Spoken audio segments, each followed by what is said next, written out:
Hey guys, this side Arshdeep Singh and you are watching End-to-End YouTube channel. तो guys आज हम लोग एक प्रोजेक्ट बनाने जा रहे हैं जो कि बनेगा आपका पावर बीआई डेस्कटॉप पे। पावर बीआई डेस्कटॉप एक टूल है, एक सॉफ्टवेयर है जो कि माइक्रोसॉफ्ट के द्वारा बनाया गया है। और पावर बीआई जनरली एक टूल है जिसको माइक्रोसॉफ्ट ने बनाया है और उसके डिफरेंट वर्जन्स हैं। एक आपका वेब वर्जन है, वेब वेरिएंट है जो कि सीधा आप वेब पे यूज़ कर सकते हैं, और दूसरा है पावर बीआई डेस्कटॉप जो कि आप अपने विंडोज़ या लिनक्स ऑपरेटिंग सिस्टम के ऊपर इंस्टॉल करके यूज़ किया जा सकता है उसका। यहाँ पे हम लोग जो आज बनाने जाएंगे वो पावर बीआई डेस्कटॉप पे ही बनेगा। एक कंप्लीट आपका end to end dashboard create किया जाएगा। डैशबोर्ड काफ़ी सुंदर दिखने वाला होगा और उसके वो इंटरेक्टिव होगा, मतलब कि वो उसके ऊपर आप कोई भी चीज़ क्लिक करते हैं किसी भी डेटा के ऊपर तो वो रिस्पॉन्सिव होगा एक तरह से। वो आपको पूरा एक इंटरेक्शन प्रोवाइड करेगा। आप उसमें बटन्स ऐड कर सकते हैं, उसमें बहुत सारे फीचर्स ऐड कर सकते हैं जो कि हम देखेंगे आने वाले टाइम पे। फिर स्टार्ट करते हैं। तो गाइज कुछ स्टेप्स हैं जो हमें फॉलो करने हैं और उस ऑर्डर में ही हम उसको पूरा कंप्लीट कर पाएंगे। जैसे कि हमारे पास कुछ प्री रिक्वायर्ड स्टेप्स होंगे जिन्हें हमें करना पड़ेगा, उसके बाद ही हम उसको पूरा डेवलप कर सकते हैं, पूरा अच्छा सुंदर डैशबोर्ड बना सकते हैं। तो स्टार्ट करते हैं उन स्टेप्स के साथ। तो first step is connecting database, and database can be in any kind of form, that is SQL, Excel sheet, web और टेक्स्ट और एनीथिंग एल्स। पोस्ट एसक्यूएल हो सकता है, कुछ भी हो सकता है, किसी भी तरह में वो डेटा हो सकता है। मोंगो डीबी का नो एसक्यूएल बेस्ड डेटाबेस हो सकता है, कुछ भी हो सकता है। तो यहाँ पे पावर बीआई डेस्कटॉप जो है उसकी सबसे अनोखी बात और सबसे अच्छी बात मुझे ये लगती है कि उस पर आप किसी भी तरह के डेटा के साथ काम कर सकते हैं, चाहे वो एक एक्सेल शीट में है, चाहे वो एसक्यूएल टेबल है, चाहे वो किसी भी तरह का डेटाबेस है। आप उसको बहुत इजीली इंटीग्रेट कर सकते हैं और बहुत इजीली उसके ऊपर काम किया जा सकता है।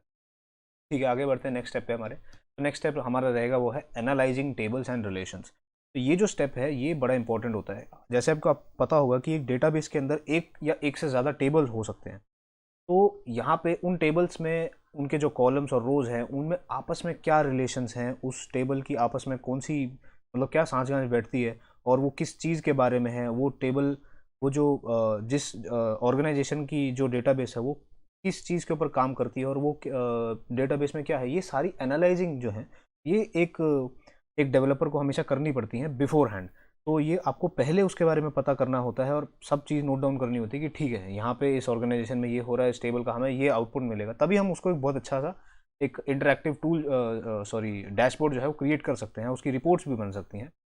और उसके बाद अगले स्टेप पे आते हैं जो कि बहुत ज़्यादा इंपॉर्टेंट स्टेप है। ये वर्ड बहुत फेमिलियर होगा उनके लिए जो मशीन लर्निंग और डीप लर्निंग फील्ड में से आते हैं, डेटा क्लीनिंग। और डेटा क्लीनिंग जो है वो इन स्टेप्स में मैं कहता हूँ कि सबसे ज़्यादा टाइम कंज्यूमिंग हो सकता है, डिपेंड करता है डेटा के ऊपर। तो यहाँ पे जो डेटा क्लीनिंग होगी वो होगी पावर क्वेरी एडिटर के ऊपर। डरिए मत, कोई नया सॉफ्टवेयर नहीं है जो आपको इंस्टॉल करने की ज़रूरत है ऐसा कुछ। ये आपके पावर बीआई डेस्कटॉप के अंदर ही होता है, आपको इसको यूज़ करना है। ये आपके उसके अंदर का एक टूल है जिसे नाम दिया गया है पावर क्वेरी एडिटर। तो ये वो वर्क प्लेस है जहाँ पे आप बैठ के अपने डेटा को क्लीन कर सकते हैं, उसको प्रिपेयर कर सकते हैं आपके फर्दर प्रोसेस के लिए। यहाँ पे जो मैंने डैक्स लिखा है, डैक्स जो है एक तरह की लैंग्वेज है जो कि पावर क्वेरी एडिटर यूज़ करता है। और इस लैंग्वेज का काफ़ी फेमसली इंडस्ट्री में यूज़ किया जाता है आपके बिजनेस इंटेलिजेंस और विजुअलाइजेशन पर्पस के लिए। आते हैं हमारे नेक्स्ट स्टेप के ऊपर, तो उसमें है डेवलपिंग मॉडल। ये काफ़ी स्पेसिफिक चीज़ होने वाली है डेवलपिंग मॉडल। डरिए मत, कोई ऐसा नहीं है कि आपको अलग से कोई चीज़ बनानी पड़ेगी। ये बस एक इंटर रिलेशन क्या है टेबल के, उसका एक आप कह सकते हैं डायग्राम क्रिएट करना होता है जो कि आप सीधा पावर बीआई के टूल सॉफ्टवेयर पे ही बनाने वाले हैं। और उसमें ज़्यादा आपको टाइम नहीं लगेगा, बस आपको जो आपका जो सेकेंड स्टेप था उसी के अंदर से निकला हुआ है, उसका एक पार्ट है ये, और ये काफ़ी इंपॉर्टेंट है आफ्टर ऑल। और लास्ट स्टेप जो आपका सबसे मेन इवेंट होने वाला है हमारे पूरे वीडियो का वो है आपका क्रिएटिंग डेटा डैशबोर्ड। तो जो डैशबोर्ड हम क्रिएट करने वाले हैं जो कि इंटरेक्टिव डैशबोर्ड होने वाला है, जो कि आप देख सकते हैं कुछ ऐसा दिखेगा। तो ये हम बनाएंगे एट द एंड। और फिर चले स्टार्ट करते हैं। ऑलराइट, तो लास्ट सेक्शन में हमने देखा था इंट्रोडक्शन और क्या हमारा कंटेंट होने वाला है, हमारा पूरा फ्लो। अब ये है जो फाइनल में हम बनाने वाले हैं पूरा का पूरा। ये पूरा इंटरेक्टिव होने वाला है, आप ये सब बटन्स की तरह काम करने वाले हैं। ईयर जो है आपका, जो सेल्स है, क्वांटिटी है, एवरेज, और जितने भी नंबर्स आप देख रहे हैं, जितने भी बार देख रहे हैं, सब कुछ जो है काफ़ी इंटरेक्टिव हुआ। आप किसी चीज़ पे क्लिक करते हैं और तो सारी चीज़ अपने आप अपडेट होने वाली है। तो सब इंटरलिंक्ड होने वाला है और बहुत ज़्यादा अमेजिंग और एक प्रोफेशनल लेवल का जो है डैशबोर्ड यहाँ पे क्रिएट हो जाएगा using Power B I Desktop. तो अब बात हो गई है डेस्कटॉप के बारे में, तो हम बात कर लेते हैं। तो पावर बी आई डेस्कटॉप, जैसा कि मैंने लास्ट वीडियो में बताया था, माइक्रोसॉफ्ट के द्वारा बनाया गया है, और इसको डाउनलोड इंस्टॉल करने के लिए आपको डिस्क्रिप्शन में लिंक मिल जाएगी, वहाँ पे आप डायरेक्ट जाकर डाउनलोड करें, इंस्टॉल करें, और ऐसा कुछ आपके डेस्कटॉप पे आ जाएगा। उसके बाद इसे आप खोल लें, मैंने पहले ही खोल रखा है, और ये जो है कुछ ऐसा दिखेगा आपको। यहाँ पे स्टार्टिंग में जब पहली बार खोलोगे तो वो साइन इन का कुछ बोलेगा, कुछ करने की ज़रूरत नहीं है, यहाँ पे किसी भी चीज़ की ज़रूरत नहीं है आपको। हम यहाँ पे किसी ऑर्गेनाइजेशन में काम नहीं कर रहे हैं, और इसलिए हमारे पास कोई बिजनेस ईमेल आईडी है नहीं। और अगर आपको यहाँ पे साइन इन करना है तो आपके पास बिजनेस ईमेल आईडी होनी चाहिए, ना कि आपकी पर्सनल ईमेल आईडी। वो पावर भी आपको अलाउड ही नहीं करेगा साइन इन करने के लिए। आप अपनी पर्सनल ईमेल आईडी को यहाँ पे डाल के यूज़ ही नहीं कर सकते हैं, चाहे वो किसी भी प्लेटफॉर्म के द्वारा प्रोवाइड की गई हो। तो आपको बिजनेस ईमेल आईडी चाहिए होगी अगर आपको यहाँ पे साइन इन करके काम करना है, सो दैट सारा का सारा काम अब जो यहाँ पे कर रहे हैं उसके वेब वर्जन पे भी आप इसको यूज़ कर सकें डायरेक्ट। तो वो सब चीज़ें जो हैं उसके लिए आपको किसी ऑर्गेनाइजेशन का पार्ट बनना पड़ेगा पहले। तो यहाँ पे मैं कंसिडर कर रहा हूँ कि जो इस वीडियो को देख रहे हैं वो फ्रेशर्स हैं, या वो बिगनर्स हैं, या वो सीखना चाहते हैं इस टूल को। तो ये प्रोफेशनल्स के लिए वैसे तो टूल प्रोफेशनल्स के लिए यूज़ होता है, इंडस्ट्री में इसको काफ़ी हद तक यूज़ किया जा रहा है, लेकिन हम यहाँ पे एज अ फ्रेशर इसका कैसे यूज़ किया जा सकता है, डैशबोर्ड कैसे बनाया जा सकता है, वो सीखेंगे। तो ठीक है, आगे बढ़ते हैं। हमारे पास जो डेटा है वो मैं आपको पहले एक बार दिखा देता हूँ कि वो डेटा कैसा दिखने वाला है। ठीक है, तो ये जो है ये हमारा डेटा है सारा का सारा, जो कि हम इंपोर्ट करेंगे। इसका नाम है ग्लोबल सुपर स्टोर 2016।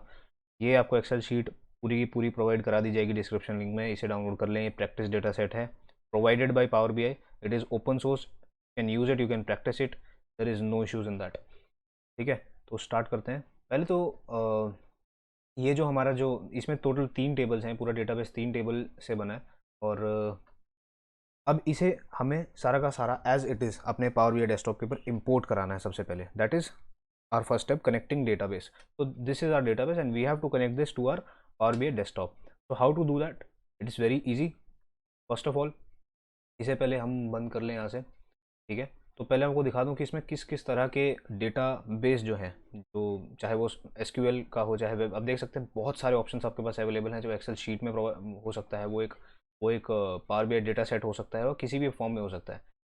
तो मैं आपको दिखा देता हूँ यहाँ पे इतने तरह के डेटा बेसिस पे काम किया जा सकता है। अब यहाँ पे आप देखोगे तो अनगिनत भाई श्योर के प्रोवाइडेड हो, चाहे वो लिंक्डइन सेल्स नेविगेटर हो, चाहे कुछ भी है। बहुत तरह के, मेरे को तो मैंने तो आधे यहाँ से नाम भी नहीं सुने हैं, पहली बार पढ़ रहा हूँ इन्हें। तो बहुत तरह का जो डेटा है किसी भी फॉर्म में प्रेजेंट हो सकता है, उसको आप यहाँ पे लाके डायरेक्ट इंपोर्ट करा के यूज़ कर सकते हैं, उस पर काम करा किया जा सकता है। फिलहाल हमारी एक्सेल शीट है तो हम डायरेक्ट उसे इंपोर्ट कराते हैं। एक्सेल शीट को बड़ी आसानी से इंपोर्ट किया जा सकता है। आप यहाँ पे क्लिक कर दें या यहाँ पे क्लिक कर दें, एक ही बात है। ठीक है, हमारा डेटा सेट हम इंपोर्ट कराने जा रहे हैं। तो this is the first step, connecting. अभी एज इट इज़ आपने देखा था कि 3 हमारे पास इन टोटल टेबल्स हैं, तो हमें इन तीनों पे क्लिक कर देना है एक बार। और ये हमें प्रीव्यू यहाँ पे दे रहा है। खैर वो सब हम इंपोर्ट कराने के बाद चेक करेंगे। लोड पे क्लिक कर दिया जाए, अपना टाइम लेगा थोड़ा सा, डेटा सेट कितना बड़ा है उस पर डिपेंड करता है। ठीक है, तो हमारा डेटा जो है वो सारा का सारा इंपोर्ट हो चुका है यहाँ पे। और क्रॉस चेक करने के लिए मैं पहले आपको एक गो थ्रू करा दूँ इस पूरे टूल का। तो ये जो है रिपोर्ट सेक्शन, ये हमारा प्लेग्राउंड है। यहाँ पे सारा का सारा डैशबोर्ड जो है क्रिएट होने वाला है। जो सेकंड हमारा पैनल है वो है डेटा। यहाँ पे आप देख सकते हो कि आपका डेटा जो कि आपने इंपोर्ट कराया है वो कैसा दिखता है। थोड़ा लोडिंग ले रहा है, काफ़ी बड़ा डेटा सेट है ये। ठीक है, तो ये आपने देख लिया एज इट इज़, जो हमने एक्सेल शीट में देखा था, इसको ऐसे के वैसे का वैसा ही पूरा इसने यहाँ पे डाल दिया है। और हमारे तीनों के तीनों टेबल जो हैं वो यहाँ पे प्रेजेंट हैं। आप यहाँ पे क्लिक करोगे, अपने नेक्स्ट टेबल पे आप आ सकते हो। तो ठीक है, डेटा तो सही लग रहा है देखने में, है ना? लेकिन शायद आपने ध्यान नहीं दिया होगा और मैंने दे दिया। वो ये है कि यहाँ पे हमारे पास, अगर आप ऑर्डर्स टेबल पे देखते हो, तो आप एक चीज़ को ध्यान से देख रहे हो कि यहाँ पे जो कॉलम का नाम है, जैसे ऑर्डर आईडी, ऑर्डर डेट, ये सब इसके कॉलम के नाम है जो कि थे एक्सेल शीट में भी। लेकिन जो पीपल्स टेबल है उसके अंदर एक एक एरर मुझे दिख रहा है यहाँ पे। वो है कि पर्सन और रीजन को पावर बीआई ने एज अ डेटा कंसिडर कर लिया है और कॉलम 1 और कॉलम 2 को कोई उसका नाम नहीं दिया है। हालांकि पर्सन इस कॉलम 1 का नाम है, ठीक है, लेकिन यहाँ पे उसको डेटा की तरह कंसिडर किया जा रहा है और ये हमें बहुत प्रॉब्लमेटिक चीज़ है ये, और हमको काफ़ी ज़्यादा परेशान कर सकता है ये। तो इसे हमें ठीक करना पड़ेगा पहले। तो यही होता है यार, ये हमारा सेकंड स्टेप, हम अपने सेकंड स्टेप में एंटर कर चुके हैं कि कैसे टेबल को एनालाइज करना है और उसके अंदर जो एरर्स हैं उन्हें चेक करना है, उनके आपस में रिलेशंस देखने हैं। साथ ही साथ आपको डेटा को रीड करना है और आपको नोट डाउन करते जाना है कि मैं क्या इनसाइट्स इसमें से निकाल के अपने डैशबोर्ड में इंक्लूड कर सकता हूँ या कर सकती हूँ। तो हमें यही चीज़ को ध्यान से देखना। देखिए, मैंने तो इसको अच्छे से पूरा पहले गो थ्रू किया है, उसके बाद ही ये वीडियो बन रहा है। आप लोग जब इस पर काम करेंगे, I highly recommend you to first go through each and every column and each and every table, so that you understand what is this data all about, और इसके अंदर क्या मिसिंग वैल्यूज़ हैं, या किस किस तरह का डेटा टाइप आपके पास प्रेजेंट है, चाहे वो स्ट्रिंग में हो, चाहे वो आपका डेट टाइप हो, डेट टाइम हो, या कुछ भी हो।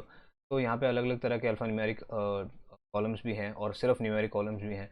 हर तरह का डेटा यहाँ पे प्रेजेंट है। और जो मशीन लर्निंग वाले उन्हें पता होगा, कैटेगोरिकल डेटा, ठीक है, तो कोई बड़ा रॉकेट साइंस नहीं है। तो वो यही है कि जैसे कोई कॉलम्स ऐसे होते हैं जिनमें आपके पास सिर्फ कुछ सिलेक्टेड डेटा ही होता है। तो जैसे कि यहाँ पे सेगमेंट है, सेगमेंट आप देख रहे हो कि सिर्फ कंज्यूमर, होम ऑफिस या तीसरा भी कोई हो सकता है। तो आपके पास सिर्फ 2 या 3 ऑप्शंस होते हैं और पूरा का पूरा डेटा उन्हीं 3-4 ऑप्शंस के अंदर निपट जाता है। कोई ऐसा चीज़ नहीं है, कोई मतलब वो डायनामिक, हर एक जो आपका डेटा एक रो के अंदर प्रेजेंट है, कॉलम के अंदर प्रेजेंट है, वो ऊपर वाले से अलग हो ऐसा ज़रूरी नहीं है। कैटेगोरिकल मतलब एक एक रिपीटिशन चलती है कि या तो वो एक फर्स्ट कैटेगरी का होगा या सेकंड या थर्ड कैटेगरी का होगा, इससे अलावा वो कुछ नहीं हो सकता। तो ऐसे भी कॉलम्स होते हैं यहाँ पे, और उनका उन ऐसे डेटास का यूज़ करना बहुत अच्छे से आना चाहिए आपको। अगर आप इवन तो मशीन लर्निंग में भी जाते हैं तो वहाँ पे भी डेटा विजुअलाइजेशन बहुत हद तक यूज़ होती है। और एक कमाल की बात उससे मुझे याद आई कि आप यहाँ पे अपनी, अगर आप फॉर एग्जांपल मशीन लर्निंग में पाइथन लैंग्वेज का यूज़ होता है या आर लैंग्वेज का यूज़ होता है, तो आप इन दोनों लैंग्वेजेस के बनाए गए, इनको इनसे कोड किए गए, अगर आपने कोई डेटा विजुअलाइजेशन करी है उसको भी आप यहाँ पे बड़ी आसानी से इंपोर्ट करा सकते हो।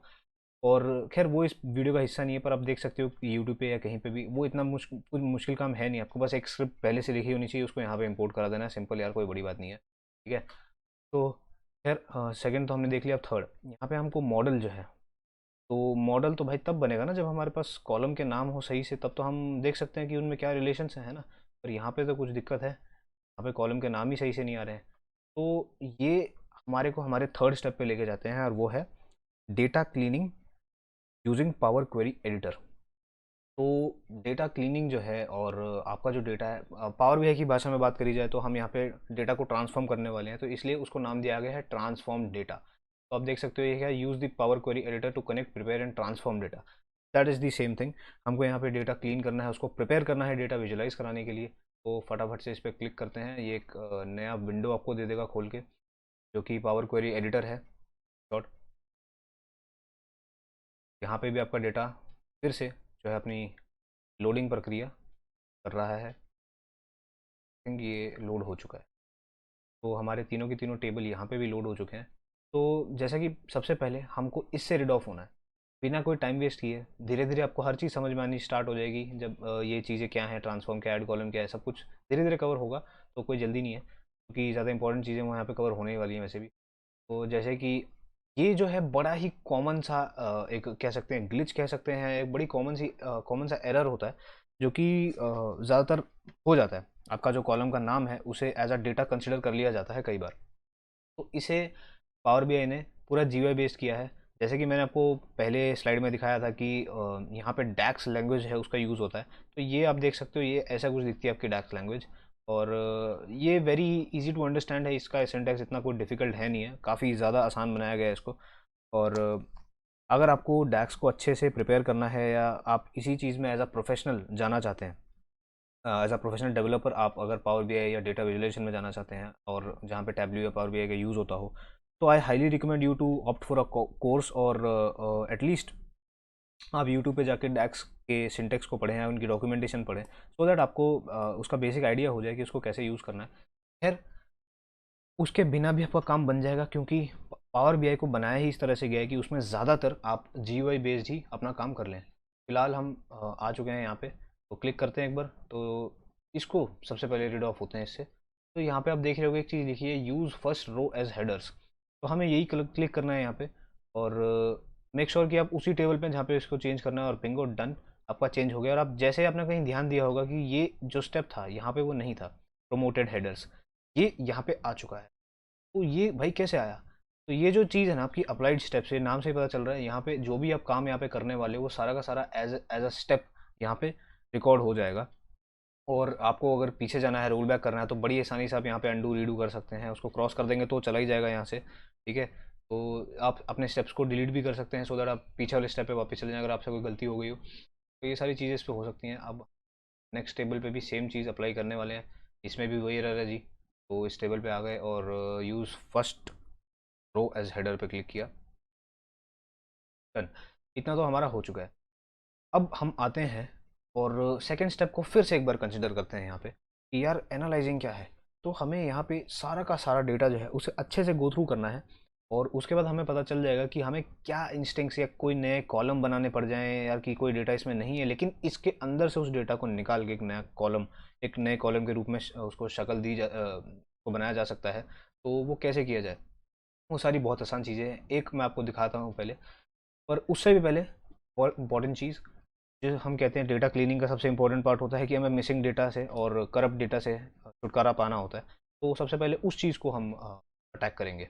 यहाँ पे इस अगर आप एरो पे क्लिक करते हैं छोटे से, तो आपको दिख जाएगा यहाँ पे एक पर्टिकुलर, क्योंकि ये न्यूमेरिक है तो आपको पता है कि एक पर्टिकुलर ऑर्डर में इसको पहले से सेट कर दिया गया है आसानी के लिए। तो आप देख सकते हो कि सारा का सारा डेटा जो इस कॉलम में प्रेजेंट है, वो आप देख रहे हो कि वो एज एन इंडिविजुअल एंटिटी यहाँ पे प्रेजेंट है, सो दैट आपको पता चल जाएगा कि उसके अंदर क्या क्या डेटा एक्चुअली में है, ठीक है। तो यहाँ पे मुझे नहीं लग रहा है कहीं पे भी नल वैल्यू प्रेजेंट है, या ज़ीरो प्रेजेंट है, या कोई भी नेगेटिव वैल्यू है। तो ठीक है भाई, ये तो मुझे लग रहा है ठीक है, और इसमें कोई एरर तो नहीं होना चाहिए। तो अब आगे बढ़ते हैं। यहाँ पे कोई नल वैल्यूज तो थी नहीं, और इसमें मुझे लगता है कि ऑर्डर आईडी में भी, देखिए मैंने इसको देख रखा है अच्छे से, आई हाईली रिकमेंड यू कि आप भी देख लें एक बार पूरा का पूरा, अगर आप इसके अलावा किसी और डेटा सेट पे काम करना चाहते हैं तो। पर मैं आपको, मैंने सारे कॉलम्स देखे थे, इसमें जो मुझे नल वैल्यूज दिख गई थी वो यहाँ पे है पोस्टल कोड में। पोस्टल कोड में आप देख रहे हो बहुत सारी नल वैल्यूज हैं, ठीक है, ये देखिए बहुत सारी नल वैल्यूज है बीच बीच में। और यहाँ पे आप देख सकते हो नल आ चुका है सबसे ऊपर।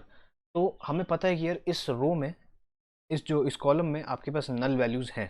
तो अब इससे हमें रिड ऑफ होना है सबसे पहले, ठीक है। इसी को डेटा क्लीनिंग कहते हैं, ठीक है। आपको अपने डेटा को प्रिपेयर करना होता है। कई बार क्या होता है कि आपका जो जैसे कि यहाँ पे न्यूमेरिक है, बहुत अच्छी चीज़ है, हम बहुत लकी हैं जिस डेटा सेट पे हम काम कर रहे हैं। यहाँ पे कई बार क्या होता है, डॉलर साइन यहाँ पे पहले से बन के आ रहा होता है, और वो उसको पावर बीआई उसको एज अल्फा न्यूमेरिक समझ लेता है, और उसको न्यूमेरिक्स समझ ही नहीं पाता है। तो उसे भी हमें कई बार रिड ऑफ होना होता है। कई बार आपको उस चीज़ से भी छुटकारा पाना होता है, तो वो भी बड़ी आसानी से हो जाता है। आप नेट पे जाके उस चीज़ को बहुत आसानी से कर सकते हैं। खैर इस डेटा सेट में वो नहीं है तो कोई प्रॉब्लम है नहीं। बाकी जहाँ तक बात रही पोस्टल कोड की, तो फ्रेंड्स जो हमने अपना जो पावर बीआई का डैशबोर्ड बनाना है उसके अंदर इस कॉलम का कहीं यूज़ हो नहीं रहा है, तो मुझे ज़रूरत पड़ी ही नहीं थी इसे हैंडल करने की। खैर कई बार अगर इतना ज़्यादा करप्टेड डेटा हो तो दो ही चीज़ आप कर सकते हो, या तो उस कॉलम को ही ड्रॉप कर दो, ठीक है, या तो उसको छेड़ो ही मत, तो कुछ करो ही मत, उसको कहीं यूज़ ही मत करो। और अगर थोड़ी सी वैल्यूज़ हैं, थोड़ी सी नल वैल्यूज़ हैं, तो फिर आप उसके अंदर उसको, उसका बाकी वैल्यू का मीन या मीडियन निकाल के वहाँ पे रख सकते हो।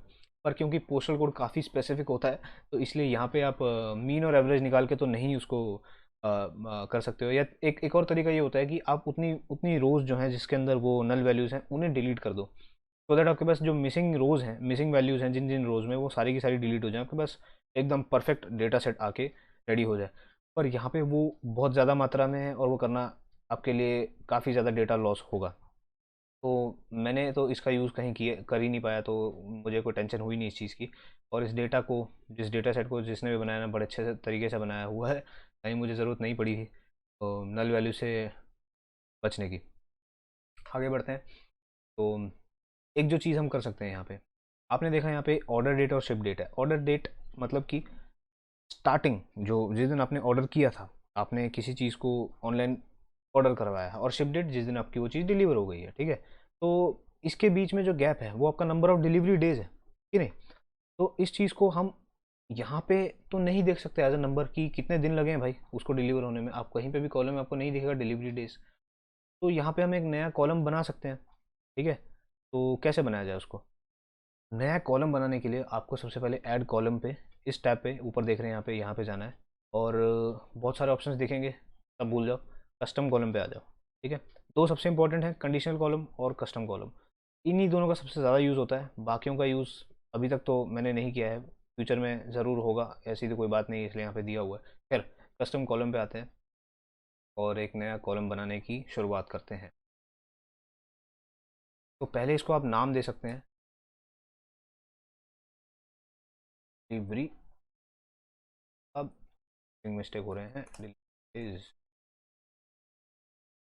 तो डिलीवरी डेज हमने रख दिया इसका नाम, और अब हमें फॉर्मूला जो है वो यहाँ पे लिखना है। तो क्या हो सकता है? सबसे पहले तो भाई मैं रिकमेंड करता हूँ को, जब आप डैक्स लैंग्वेज पे काम कर रहे हैं, राउंड ब्रैकेट आप पहले ही दे दें, ठीक है। और फिर हमें क्या करना है, शिप डेट और ऑर्डर डेट को आपस में सब्ट्रैक्ट करना है। तो उससे क्या है कि उसके बीच का difference in number of days हमारे पास आ जाएगा। काफ़ी आसान है ना? पर डेट को डेट में से माइनस कैसे करें यार? मतलब अ, उसका तो कोई फॉर्मूला हमें स्कूल में पढ़ा नहीं है कि डेट को डेट में से कैसे माइनस किया जाए। उसकी हमें टेंशन लेने की कोई ज़रूरत नहीं है, वो पावर भी अपने आप उसको हैंडल करता है, ठीक है। हमें सिर्फ शिप डेट, जो कि डबल क्लिक कर लिया आपने, माइनस ऑर्डर डेट, तो इन दोनों को हमने माइनस कर दिया है। और अगर ये कोई एरर देता भी है तो वो भी हमें पता चल जाएगा। खैर, हमारे पास सिंटेक्स एरर तो कोई नहीं है यहाँ पे, तो इसे ओके करते हैं और देखते हैं कुछ आता है कि नहीं। वाह भाई, कुछ तो बन के आया है, डिलीवरी डेज एक नया कॉलम बन के आ चुका है।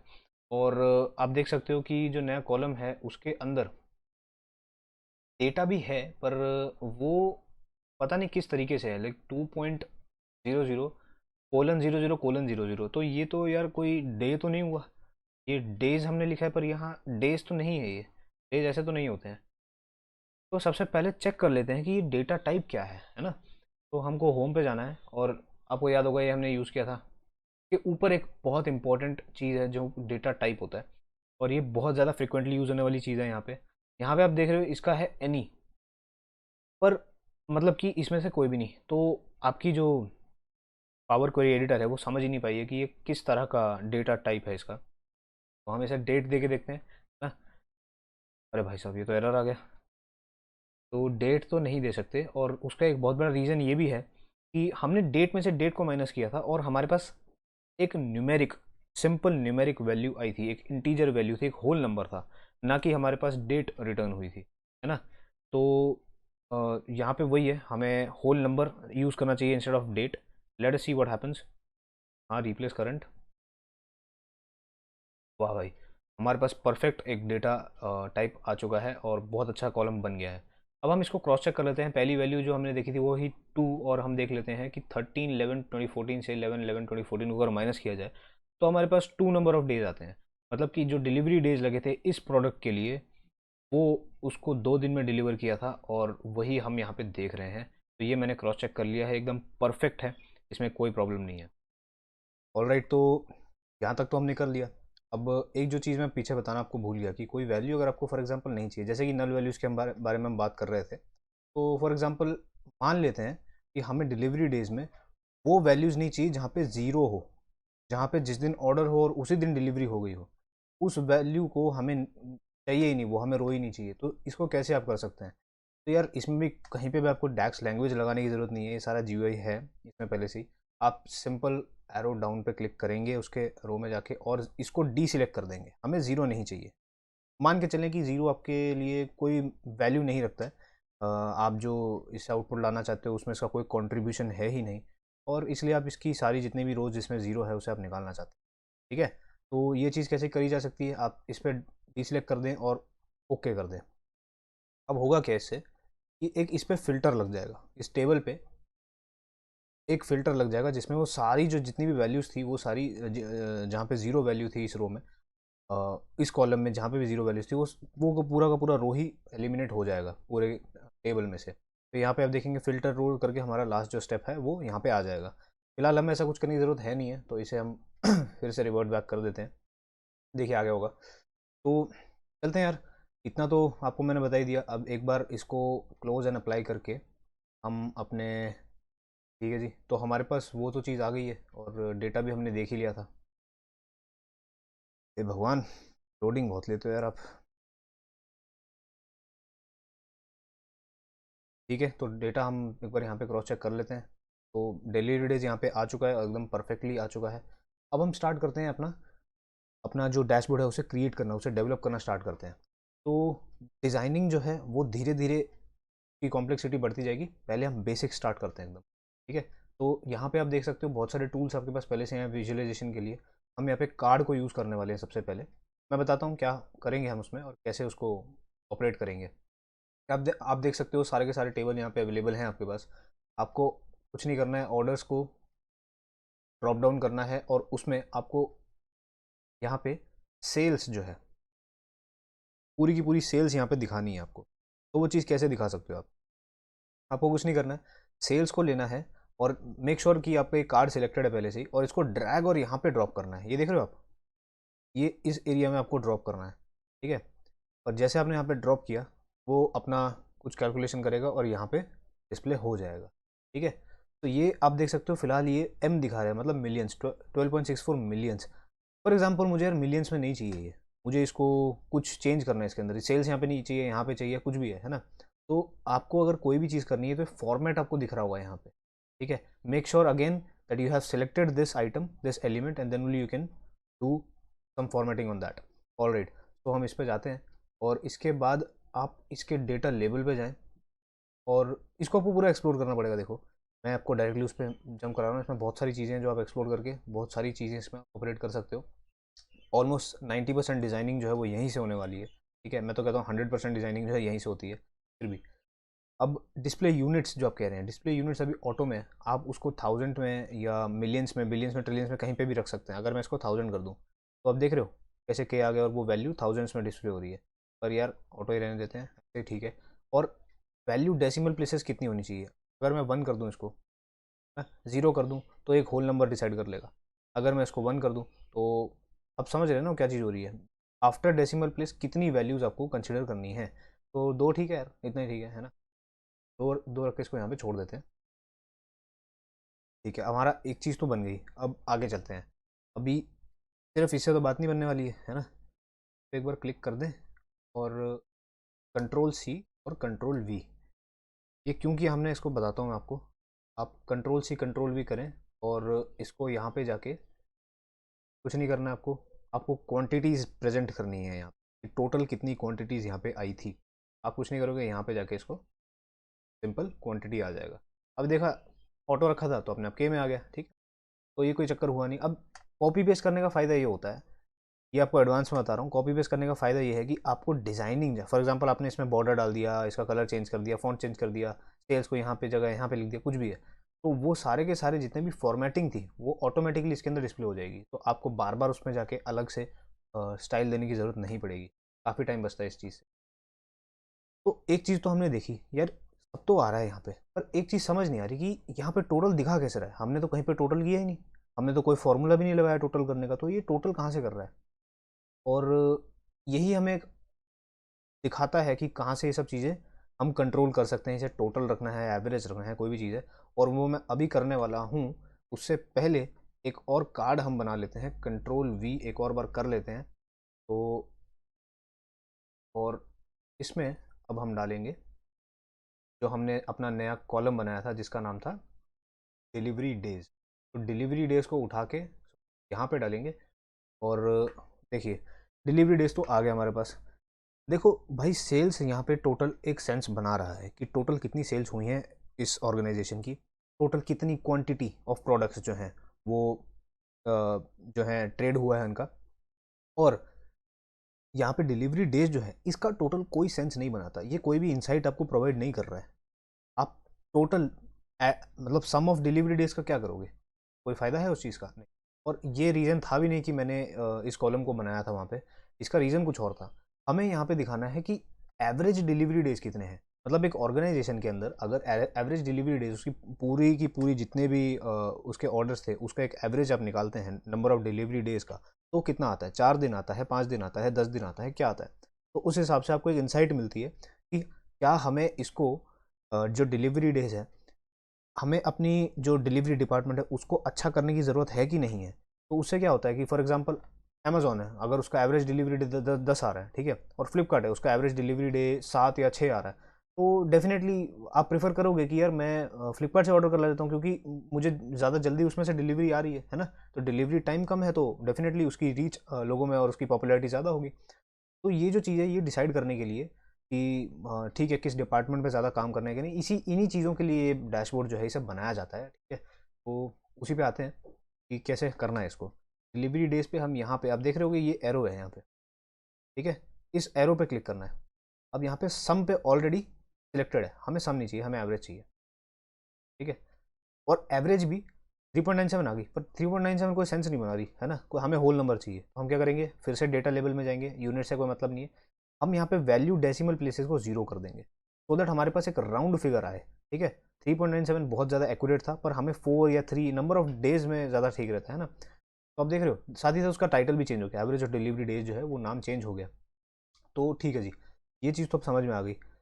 एक और चीज़ यहाँ पे, जो हमारा सेल्स है वो यहाँ पे क्या दिखाना चाहता है, क्वांटिटी मतलब एक नंबर है, ठीक है, कि कितना नंबर, नंबर ऑफ डेज एक नंबर है, लेकिन ये नंबर नहीं है, ये वैल्यू है, ठीक है। ये एक करेंसी की वैल्यू है।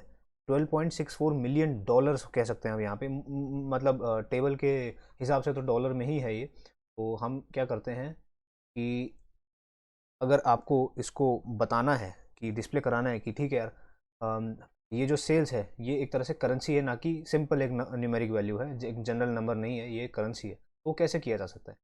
आपको याद होगा कि हमने वहाँ पे डिस्प्ले कराया है अपना सेल्स कॉलम। तो हम जाएंगे सेल्स कॉलम पे। सेल्स कॉलम कहाँ गया? ये रहा सेल्स कॉलम। सेल्स कॉलम पे जाके इसको क्लिक करना है, ठीक है। एरो पे क्लिक नहीं करना है, कॉलम पे क्लिक करना है, ठीक है। कॉलम सिलेक्ट हो गया। कुछ वैल्यू कुछ चीज़ें आएंगी आप जहाँ पे आप कुछ यहाँ पे चेंजेस कर सकते हैं, तो कहते हैं कॉलम टूल्स। तो कॉलम टूल्स के अंदर आप जाएंगे, फॉर्मेट आप देखेंगे, फॉर्मेट जनरल है, ठीक है। जनरल से हटा के इसको करेंसी कर देंगे, ठीक है। करेंसी कर दिया। अभी अपनी थोड़ा लोडिंग लेगा और फिर आप जादू देखें क्या होता है। आप ध्यान से देख रहे होगे यहाँ पे डॉलर साइन आ चुका है। और ये डॉलर ही क्यों आया भाई? फॉर एग्जांपल मैं एक ऐसी ऑर्गेनाइजेशन हूँ जो सिर्फ चाइना में चल रही है, ऑपरेट करती है, जापान में ऑपरेट करती है। तो क्या किया जाए? तो उसके लिए मुझे क्या करना है, कुछ नहीं, बस इसको क्लिक करना है यहाँ पे, और डॉलर यहाँ पे सिलेक्टेड है, और उसकी जगह हमें यूरो या चाइनीज़ पीआरसी होता है या कोई भी चीज़ है, ठीक है, अफ्रीकन साउथ अफ्रीकन आर होता है, तो कुछ भी है यार वो, उस हिसाब से आप करेंसी यहाँ पे यूज़ कर सकते हैं। फिलहाल हम डॉलर के साथ ही जाना चाहेंगे, ठीक है। तो अब जैसे आप यहाँ पे आएंगे आप देखोगे अपने आप ही आ चुका होगा। तो यार ये बड़ी कमाल की चीज़ लगी मुझे इसमें, कि इसमें आपको मतलब काफ़ी जीयूआई बेस्ड चीज़ें हैं, आपको ज़्यादा इधर उधर भागने की ज़रूरत नहीं है, ज़्यादा कोड करने की ज़रूरत नहीं है, परेशान होने की ज़रूरत नहीं है, सब क्लिक और बटन क्लिक से ही आपका सारा काम बन जाता है, ठीक है। तो ये तो चीज़ बन गई। अब इसको थोड़ा सा इंटरेक्टिव बनाया जाए एक बार। और इंटरेक्टिव से मैं क्या कहना चाहता हूँ वो मैं आपको अभी समझा देता हूँ। पहले इसको थोड़ा सा नीचे ले आए हम। आता तो मैं सारे एक साथ सिलेक्ट करके भी नीचे ला सकता था। अच्छा जी। तो सबसे पहले हम क्या कर सकते हैं, अभी देखो यार डिजाइनिंग इसको मैं प्रॉपर दूंगा, उसको टेंशन लेने की आपको ज़रूरत नहीं है, वो कैसे होगा वो आगे देखा जाएगा, ठीक है। अभी फ़िलहाल हम पहले एक ढांचा बना लेते हैं इसको। अब हम जाएंगे अपना देखेंगे यार एक और चीज़ मैं यहाँ पे डाल सकता हूँ, और वो क्या है वो मैं अभी आपको बताता हूँ। हम जाते हैं वापस ट्रांसफॉर्म डेटा पे, फिर से हम पावर क्वेरी एडिटर को खोलेंगे, जैसा क्योंकि याद होगा ट्रांसफॉर्म पे क्लिक करना है आपको, ठीक है। और यहाँ पे हम एंड पे जाएंगे, फिर से एक और ऐड कॉलम करेंगे, एक और नया कॉलम हम क्रिएट करेंगे, और उसका क्या करने वाले वो भी मैं आपको बताने वाला हूँ जल्दी, ठीक है। तो अब यहाँ पे जाके कस्टम कॉलम पे जाएंगे, ठीक है। और कस्टम कॉलम पे जाके कुछ नहीं करना भाई, मैं अभी बता देता हूँ आपको। यहाँ पे एक नया नाम देते हैं ईयर, ठीक है। ईयर क्या, ईयर क्या बताना चाहता है यहाँ? ईयर ये बताना चाहते हैं कि हम एक नया कॉलम बनाएं जिसमें सिर्फ वो जो प्रोडक्ट है जिसकी बात हो रही है वो किस ईयर के अंदर उसकी ट्रेड हुई है, ठीक है। 2014 में, 2012 में या 2015 में, किसी में भी। तो वो चीज़ हमें यहाँ पे करनी है। तो वो कैसे करी जा सकती है? हमारे पास आपको याद होगा जो हम लोग यहाँ पे ट्रांसफॉर्म डेटा कर रहे हैं, बेस्ट एडवाइस यही होती है कि जो आपके पास पहले से डेटा प्रेजेंट है, आप उसके अंदर से कोई इंसाइट या उसके अंदर से किसी इस तरह का डेटा को एक्सट्रैक्ट कर लें, सो दैट आपका सारा काम उसके अंदर ही बन जाए, आपको बाहर से और कोई चीज़ इंक्लूड ना करनी पड़े। ठीक है, ये मोस्ट एडवाइज थिंग होती है जब आप ऐसे किसी डेटा सेट पे काम कर रहे हो, चाहे वो किसी भी प्लेटफॉर्म पे काम कर रहे हो आप। तो यहाँ पे मुझे यार ईयर चाहिए, तो बाहर से तो कहीं से ईयर आ नहीं सकता, वो तो काफ़ी स्पेसिफिक है, कौन सा प्रोडक्ट किस साल में का ट्रेड हुआ था, ये तो उस डेटा के अंदर ही है। जैसे कि ऑर्डर डेट और शिप डेट एक ऐसे कॉलम्स हैं जहाँ पे डेट में ईयर भी आ रहा है, साथ ही साथ पूरी की पूरी डेट आ रही है। ठीक है, आपको याद होगी अगर तो यार हम ऐसा कुछ करें कि वो जो ईयर है वो अलग कहीं डिस्प्ले हो जाए, बड़ी आसानी से इसमें हो सकता है। कुछ नहीं करना है, डेट डॉट ईयर फार्मूला है पावर बी आई में, और ये आप देख रहे हो सारे के सारे बहुत सारे फार्मूलाज है, डेट से रिलेटेड जितने फार्मूलाज हैं वो सारे यहाँ पे आ गए हैं। ठीक है, जैसे मैंने डेट टाइप किया तो आ गया था। अभी डेट डॉट ईयर पे जाएंगे और राउंड ब्रेसेस और किसी भी एक को सिलेक्ट कर लें, ऑर्डर डेट सिलेक्ट कर लें यहाँ पे डबल क्लिक मार के। ठीक है, आप देख रहे हो कोई सिंटेक्स एरर नहीं है। आगे बढ़ते हैं और देखते हैं क्या होता है। बिंगो यार, एक नया हमने वापस से कॉलम क्रिएट कर लिया और उसके अंदर सिर्फ ईयर दिखा रहा है, किस ईयर में वो ट्रेड हुई है, और उसको क्रॉस चेक कर लेते हैं। पहली वैल्यू 2014 थी और यहाँ पे आप देख सकते हो ऑर्डर डेट के अंदर 2014 है। तो ये हमारे को बहुत हेल्प करने वाली है, और वो कैसे अप्लाई करते हैं सबसे पहले, और जाते हैं वापस अपने विजुअलाइजेशन पार्ट पे। ठीक है, अब यहाँ पे अपनी लोडिंग लेने दें इसे। देखिए जितना बड़ा डेटा सेट होगा उतना ज़्यादा ही टाइम लेने वाला है ये। ठीक है, तो अब हमारे पास यहाँ पे आप देखेंगे अगर, तो ये अल्फ़ाबेटिकल ऑर्डर में है पूरा, ये उस ऑर्डर में नहीं जिस ऑर्डर में हमने इसे डेवलप किया था। लास्ट में जाएंगे ईयर। अभी हम क्या कर सकते हैं, कुछ नहीं यार, स्लाइसर पे जाएंगे, ये एक स्लाइसर विजुअलाइजेशन टूल है, यहाँ पे इस पर क्लिक करो, ये आपका यहाँ पे आ जाएगा अपने आप ही। और फिर इसके अंदर हम ईयर को ड्रैग एंड ड्रॉप करेंगे जैसे हमने पहले किया था। ठीक है, और जैसे ही ड्रैग एंड ड्रॉप किया, अरे क्या हुआ, हुआ नहीं।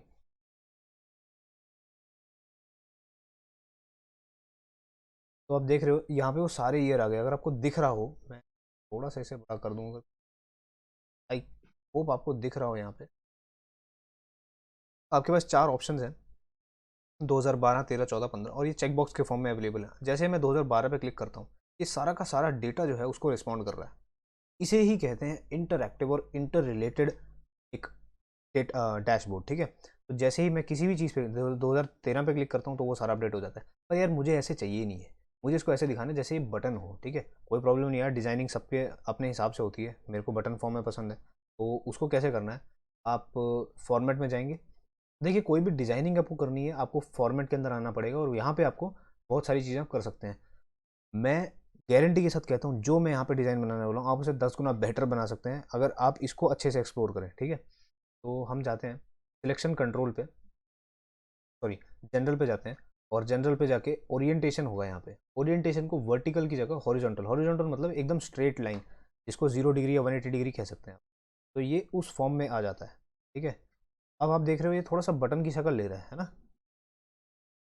अब क्या करते हैं, हम इसको एक बार सिलेक्ट करते हैं, तो मैं छोटा भी कर देता हूँ। अब ये पूरा बटन की शक्ल ले चुका है। ठीक है, हाँ अब मज़ा आ गया। तो अब 2013 सिलेक्टेड है, ठीक है, इसलिए ब्लैक कलर में आ रहा है। अब इसको वापस से क्लिक कर दो आप, तो वो सारा डी सिलेक्ट हो जाएगा और आपकी सारी की सारी वैल्यूज ऐसी दिखाने लग जाएंगी। 2015 आप क्लिक करते हैं, तो देखा सब। तो इसका कहने का मतलब क्या है कि 2015 में कितनी सेल्स हुई थी, टोटल कितनी सेल्स हुई थी, क्वांटिटी कितनी, क्वांटिटी जो है क्या कहते हैं उसको, कितने प्रोडक्ट्स जो है, नंबर ऑफ क्वांटिटी सेल्स हुई थी वहाँ पे, और एवरेज डिलीवरी डेज क्या थे साल में। तो ये सारी की सारी चीज़ें जो हैं, ये कैसे आपस में इंटरलेटेड है, यही हमें हमारे सेकंड लास्ट स्टेप पे लेके आती हैं। वो है सेकंड लास्ट तो क्या कहें, अब यार सारा मिक्स ही चल रहा है तो वैसे डेवलपिंग मॉडल एक स्टेप था, ठीक है, जो कि मैं कह रहा था बहुत इंपॉर्टेंट है। यहाँ पे आप देख सकते हो ये वो मॉडल अपने आप बन चुका है। देखिए पहले ये सब कुछ नहीं होगा, क्योंकि यहाँ पे जो कॉलम के नाम थे, नेम थे, वो कॉलम 1 कॉलम 2 की तरह आ रहे थे, जो कि हमने, आपको याद होगा, डेटा ट्रांसफॉर्म करने के टाइम पे उनको परफेक्ट एकदम कर दिया था। आप देख रहे हो कि ये सारी की सारी वैल्यू जो हैं, जैसे कि अब मैं रीजन पे जाता हूँ, या इस सॉरी वन पे जाता हूँ, तो आप देख रहे हो कि कैसे आपस में इंटरलिंक्ड है। जब मैं ऑर्डर आईडी पे जाता हूँ, या सॉरी इस वन पे जाते हैं, तो ऑर्डर आईडी और कस्टम आईडी आपस में लिंक्ड है। ठीक है, क्योंकि ये सेम है, ये फॉरेन कीज़ की तरह काम करते हैं। फॉरेन कीज़ एक बहुत फेमस टॉपिक है आपके SQL, my SQL, post SQL, अगर आप कोई कोचिंग लेते हैं, ट्रेनिंग लेते हैं या पढ़ते हैं उसको, तो आपको पता होगा कि फॉरेन की का क्या सेंस बनता है यहाँ पे। ठीक है, तो ये चीज़ यहाँ तक हो गई है, से आगे बढ़ते हैं। तो जैसे मैं अभी रिटर्न्स टेबल पे हूँ, ठीक है, और यहाँ पे हमारे पास कॉलम है रिटर्न। रिटर्न में सारी वैल्यूज़ आप देखोगे यस यस यस करके सारी वैल्यूज़ हैं। पर यार ये एक बहुत बेसिक एक जो टिप होती है कि जब आप कभी भी डेटा विजुअलाइज कराते हो तो आपके पास वो डेटा न्यूमेरिक फॉर्म में होना चाहिए, तभी आप उसके साथ कोई प्रोसेसिंग कर सकते हो, किसी तरह का कोई फॉर्मूला उस पर अप्लाई कर सकते हो। पर यहाँ पे येस जो है वो लिखा है, पर इसका कोई मतलब, इसको हम कैसे यूज़ करेंगे? रिटर्न ऑर्डर्स को अगर फॉर एग्जांपल मुझे दिखाना हो कि टोटल रिटर्न ऑर्डर्स कितने हैं, तो मैं क्या कर सकता हूँ? या तो मैं इन सारे रोज का कैलकुलेशन करूँ, ठीक है, कि यहाँ लकीली हमारे पास जो भी यहाँ पे वैल्यूज़ हैं सारी येस हैं, पर क्या पता बीच में नो भी होती ना, कुछ भी हो सकती थी वैल्यूज़, नहीं। तो अगर मुझे यहाँ पे टोटल कराना हो तो कैसे कराया जा सकता है? तो ऐसे जब आप कोई कंडीशन में फंसते हो जहाँ पे आपको कोई कंडीशन लगनी हो, जैसे कि अगर यहाँ पे यस है तो कुछ ऐसा दे कि मुझे उसकी वैल्यू 1 आ जाए, ठीक है, और अगर यहाँ पे नो है तो उसको 0 कर दो। फिर आप क्या कर सकते हो, 1 और 0 को तो आप टोटल कर ही सकते हो। सम का फॉर्मूला वहाँ पे विजुअलाइजेशन में आपने देखा होगा, सम और एवरेज जैसे होता है, तो सम लगा के आप नॉर्मली डिस्प्ले भी करा सकते हो। पर मैं जहाँ तक देख रहा हूँ यहाँ पे एक भी हमारे पास न्यूमेरिक फॉर्म में कोई डेटा है नहीं, लेकिन हम उसको कन्वर्ट कर सकते हैं बहुत आसानी से। हमको कुछ नहीं करना है, एक नया कॉलम बनाना है, ऐड कॉलम पे आ जाएंगे। और पिछली बार आपको याद होगा हमने कस्टम कॉलम यूज़ किया था। कस्टम कॉलम कब यूज़ होता है? जब हमको एक नया कॉलम बनाना हो जिसमें पुराना डेटा या एज इट इज़ यूज़ हो रहा हो उसका पार्ट कोई, या फिर हमें नया कॉलम इंडिपेंडेंटली क्रिएट करना हो, तो हम कस्टम कॉलम क्रिएट करते हैं जिसमें हम पूरी की पूरी डैक्स लैंग्वेज को एज इट इज़ लिखते हैं। यहाँ पे कंडीशनल कॉलम जो होता है उसका फंक्शन थोड़ा सा अलग होता है, मैं आपको दिखाता हूँ कैसे। आपको पता होगा, अगर आप कोडिंग में हैं तो आपको पता होगा इफ एल्स या स्विच केसेस होते हैं, है ना। तो ये देखिए इफ एल्स कुछ ऐसा, अब जैसे कस्टम मैं इसको नाम देता हूँ रिटर्न नंबर, नम रिटर्न नम करके कुछ नाम देते हैं, कुछ भी दे देते हैं, कोई दिक्कत नहीं है, हमारी समझदारी के लिए होना चाहिए। फिर हम क्या करेंगे यहाँ पे, या उससे अच्छा हम यहाँ पे लिख सकते हैं रिटर्न ऑर्डर्स, ठीक है। और उसके बाद हम यहाँ पे क्या करेंगे कि कॉलम्स पे जाएंगे और देखना आप किस टेबल पे सिलेक्टेड है, आप यहाँ पे हैं, ठीक है। मेरे को रिटर्न कॉलम को सिलेक्ट करना है और वहाँ पे ऑपरेटर मतलब कि इफ रिटर्न जो है इफ इक्वल्स, ठीक है, वैल्यू यस। आई होप आपको ये चीज़ समझ में आ रही होगी कि मैं क्या लिखना चाहता हूँ। तो ये सीधे सीधे ये कहना चाहता है कि जब रिटर्न जो कॉलम है उसकी किसी भी वैल्यू इक्वल टू यस है ना, तो अब तो फिलहाल हमारे पास यस ही है, तो हम क्या करें, आउटपुट 1 दे दें, ठीक है। नहीं तो एल्स, अगर यस नहीं है कुछ और वैल्यूज है, क्या पता नल है या जीरो है, तो वहाँ पे जीरो दे दें, ठीक है। हम एक इसको ओके करते हैं तो एक नया कॉलम जो है हमारे पास क्रिएट होता है, और वहाँ पे आप देखोगे जहाँ पे भी ऐसे के करस्पॉन्डिंग में हमारे पास वैल्यू 1 आ जाती है। और लकीली हमारे पास यहाँ पे कोई जीरो या नल वैल्यू है नहीं, नहीं तो अगर होती तो वहाँ पे वो जीरो आ जाती। चेक करने के लिए कुछ नहीं है भाई, इतनी ज़्यादा चेक करने के लिए आप देख सकते हो यहाँ पे सिलेक्ट ऑल ओनली 1 है, ठीक है। ये तो हमने क्रॉस चेक कर लिया। अब जाते हैं वापस, इसको अप्लाई करते हैं, क्लोज एंड अप्लाई, और वापस से जाते हैं यहाँ पे, और यहाँ पे थोड़ी सी लोडिंग लेगा ये हमेशा की तरह।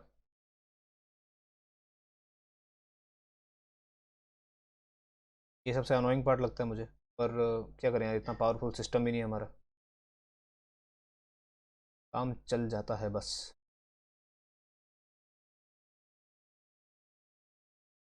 तो ये हाँ ठीक है, डन है। अब मुझे करना क्या है, मुझे इसी को वापस से कॉपी पेस्ट कर देता हूँ यहाँ पे, कंट्रोल सी कंट्रोल वी एक और बार, और इसको ले आते हैं साइड में, और इसके ऊपर मैं अब लिख देता हूँ, हम मैं जाऊँगा अपने पीपल टेबल, सॉरी पीपल नहीं यार, रिटर्न टेबल था, कोई बात नहीं, कोई बात नहीं। रिटर्न टेबल पे जाएंगे और यहाँ पे रिटर्न ऑर्डर्स जो था हमने एक कॉलम बनाया था, है ना, वो यहाँ पे पेस्ट कर देंगे।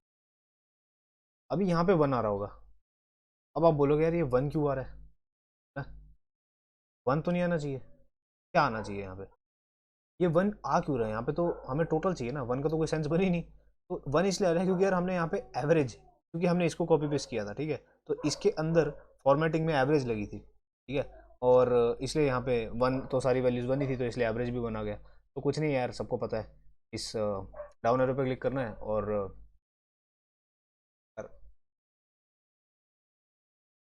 लास्ट, ओह ऐसी कोई दिक्कत आ रही है, मुझे लगता है हमने एक गड़बड़ कर दी। वो ये, हमने इसको डेट का टाइप जो है वो डिसाइड नहीं कर पाए हम, शायद इसलिए ये प्रॉब्लम दे रहा है थोड़ी। रिटर्न्स पे जाते हैं, एक बार चेक कर लेते हैं। ये चीज़ें बहुत कॉमन है, सबके साथ होंगी, तो इसमें घबराने की कोई ज़रूरत नहीं है। आप कई सारी चीज़ें यहाँ पे चेक कर सकते हो, उसमें चेंज कई बार यहाँ से भी हो जाता है। देखो फॉर्मेट टेक्स्ट है यहाँ पे, भाई हमें टेक्स्ट नहीं चाहिए। ठीक है, हमें क्या चाहिए था, हमें यहाँ पे फॉर्मेट टेक्स्ट चाहिए ही नहीं था, कि हमें डेटा टाइप टेक्स्ट चाहिए ही नहीं, हमें क्या चाहिए, हमें चाहिए न्यूमेरिक होल नंबर। ठीक है, इसे पहले कन्वर्ट कर दिया जाए।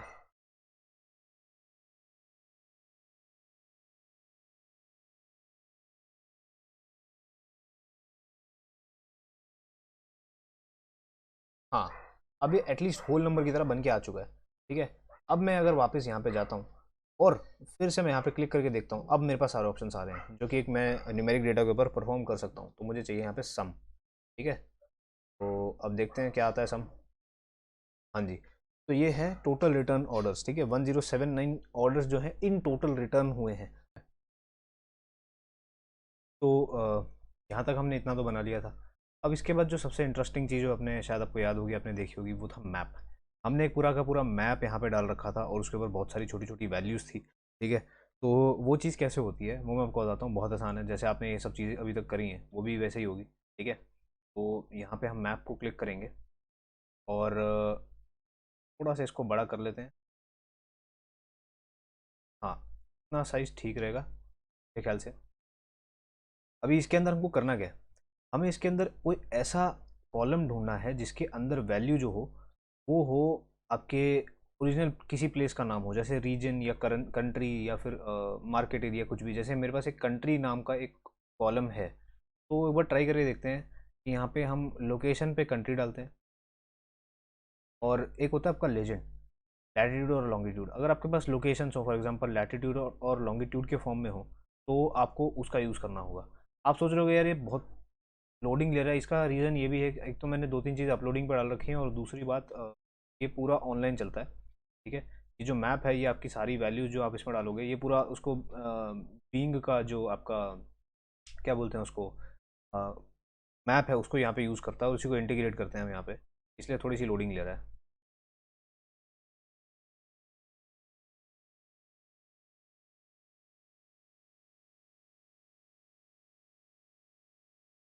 तो आप देख सकते हो ये पूरा लोड हो चुका है। ये ज़्यादा टाइम मेरे लिए इतना टाइम वैसे लेता नहीं है, पर मेरे लिए इसलिए भी ले रहा है क्योंकि मैंने कुछ और भी चीज़ें पैरेलली चला रखी हैं, शायद इसलिए इतना ज़्यादा टाइम ले रहा हो। हालांकि इतना टाइम ये लेता है नहीं है। अब ठीक है यार, ये तो चीज़ आ गई पर ये इतनी अट्रैक्टिव लग नहीं रही है, तो क्या किया जाए। तो हम खेल सकते हैं इसके साथ। जैसे कि मुझे मेरे पास मार्केट है, मार्केट अगर मैं लेजेंड पर डाल दूँ यहाँ, तो आप देखोगे कि अलग अलग वैल्यूज़ आ गई कि इस मार्केट में। तो ये क्या हो रहा है कि क्लस्टर बनता जा रहा है। ठीक है, सर इसकी हमें कोई ज़रूरत है नहीं वैसे, यहाँ पे रिमूव कर देते हैं। तो आप देख रहे हो कि यहाँ पे सर्कल कुछ बड़े और कुछ छोटे दिख रहे होंगे अभी आपको। मैंने यहाँ पे कुछ नहीं किया है, मैंने लास्ट में यहाँ पे साइज़ करके एक इसका एक पैरामीटर है, उसके अंदर मैंने सेल्स को डाल दिया। हाँ, मैंने यहाँ पे सेल्स को इसलिए डाला सो दैट मुझे पता चल जाए कि जो भी लोकेशन हो, फॉर एग्जांपल यहाँ पे अगर हम नॉर्थ अमेरिका की बात कर रहे हैं, यूनाइटेड स्टेट्स लोकेशन है ये, तो यहाँ पे कितनी सेल्स हुई हैं उस हिसाब से उसका साइज़, उस सर्कल का साइज़ जो है, उस मार्कर का साइज़ जो है वो डिपेंड करे कि कितना सेल वहाँ पे हुआ है। जो ये वैल्यू यहाँ पे जितनी ज़्यादा बड़ी होगी उतना ज़्यादा सेल डेफिनेटली वो समझ में आ रहा है कि यहाँ पे सबसे ज़्यादा सेल आपका हुआ है। तो ये आपको कुछ इंसाइट्स देता है।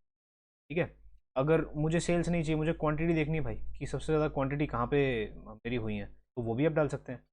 सेल्स को हटा के वहाँ पे क्वांटिटी डाल दें, तो उससे आपका जो ग्राफ है वो अपडेट हो जाएगा कि ठीक है।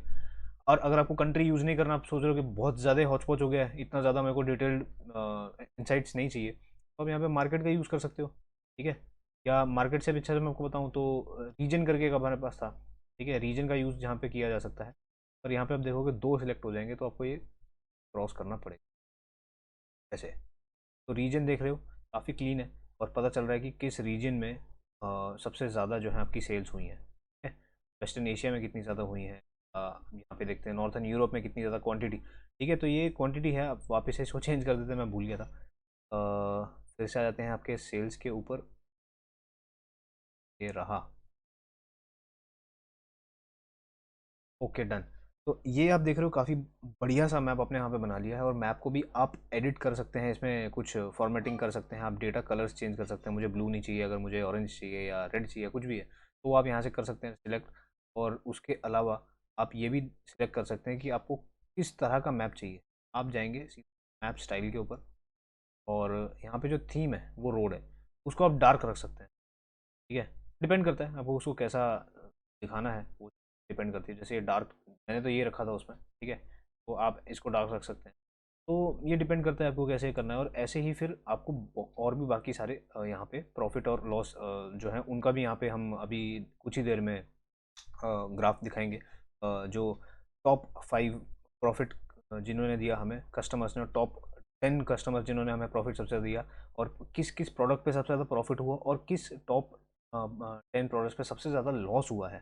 जी हाँ, तो ये सारी इंसाइट्स काफ़ी इंपॉर्टेंट है, सुनने में भी लग रही हैं। तो ये सारी चीज़ें हम यहाँ पे डालने वाले हैं, और कुछ पाई चार्ट्स भी डालेंगे। तो ये कुछ ही देर में सब साथ में हो जाएगा, और मैं आपको दिखा दूंगा कैसे होता है। ठीक है, यहाँ तक तो हमने बना लिया था। अब इससे आगे चलते हैं। अभी हमें जो मैंने यहाँ पे कुछ चीज़ें कर ली हैं पहले से, मैं आपको दिखा देता हूँ क्या करना है। कि आपको अगर किसी का भी टाइटल चेंज करना है, उसकी पोजीशन और कलर वलर सब चेंज करना है, आप कुछ नहीं करना है, आपको उसको चीज़ को सिलेक्ट करना है, फिर से फॉर्मेट में जाएंगे, और टाइटल के ऊपर अगर ऑफ है तो उसको ऑन कर देंगे। ठीक है, ऑन कर दिया, और उसके बाद टाइटल के ऊपर जाके यहाँ पे आप टाइटल कुछ लिखेंगे इसका। जैसे यहाँ पे है रिटर्न ऑर्डर चाहिए, है ना, तो रिटर्न ऑर्डर्स, ठीक है, तो रिटर्न ऑर्डर्स लिख दिया मैंने। अभी मेरे को इसको सेंटर में लेके आना है, तो क्या कर सकता हूँ मैं, आपको दिख रहा होगा यहाँ पे रिटर्न ऑर्डर्स लिख के आ रहा है ना, तो यही चीज़ है, पता चल जाता है कि क्या वो क्या कहना चाहता है। तो मैं अलाइनमेंट सेंटर कर देता हूँ, और कलर वलर भी आप देखो चेंज कर सकते हो इसका सारा। इवन तो इसका साइज़ और फॉन्ट कौन सा वो भी चेंज कर सकते हैं। 12 मेरे को परफेक्ट लग रहा है यहाँ पे। इनके ऊपर मैंने ये चीज़ें पहले से कर दी हैं, आपको यहाँ पे दिखा रहा हूँ कैसे होता है। ठीक है, तो ये सारी चीज़ें आप यहाँ पे कर सकते हो। टाइटल आपने सेलेक्ट कर लिया, ठीक है जी। अभी इससे आगे बढ़ते हैं। हमें यहाँ पे कुछ ऐसा दिखाना है। आपको याद होगा स्टार्टिंग में मैंने कहा था कई कॉलम्स है जो कि बहुत इंपॉर्टेंट है इनसाइट्स के लिए, जैसे कि सेल्स हो गया, क्वांटिटी हो गई, एक होता है प्रॉफिट और लॉस ना। तो ऐसे कॉलम्स हमने देखे थे अपने ऑर्डर्स टेबल के अंदर। ऐसे कॉलम आपको देखने को मिले होंगे, मैं आपको दिखा देता हूँ। ये देखिए, सेल्स, क्वांटिटी, डिस्काउंट और प्रॉफिट। तो प्रॉफिट क्या हो रहा है अभी, जैसे कहीं पे प्रॉफिट जो है वो पॉजिटिव में है, ठीक है। अब कहीं पे आप जाओगे तो प्रॉफिट नेगेटिव में भी आएगा, कहीं ना कहीं जीरो आएगा और नेगेटिव में भी आएगा। अभी कहीं दिख तो नहीं रहा है यार, पर आ तो सही, कोई बात नहीं। एक बार हम क्या करते हैं, इसको डिसेंडिंग ऑर्डर में चेक कर लेते हैं कि है नेगेटिव या नहीं। हाँ, ये देख सकते हो आप, ये सारी नेगेटिव वैल्यूज़ भी हैं इसके अंदर, मतलब कि इसमें हमको लॉस हुआ है ना कि प्रॉफिट हुआ है।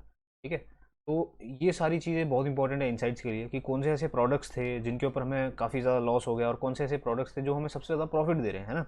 तो ये चीज़ें एक इंसाइट के तौर पर बहुत अच्छी तरह आपको हेल्प कर सकती हैं बिजनेस ग्रोथ के लिए। तो वही चीज़ हम करने जाएंगे अभी।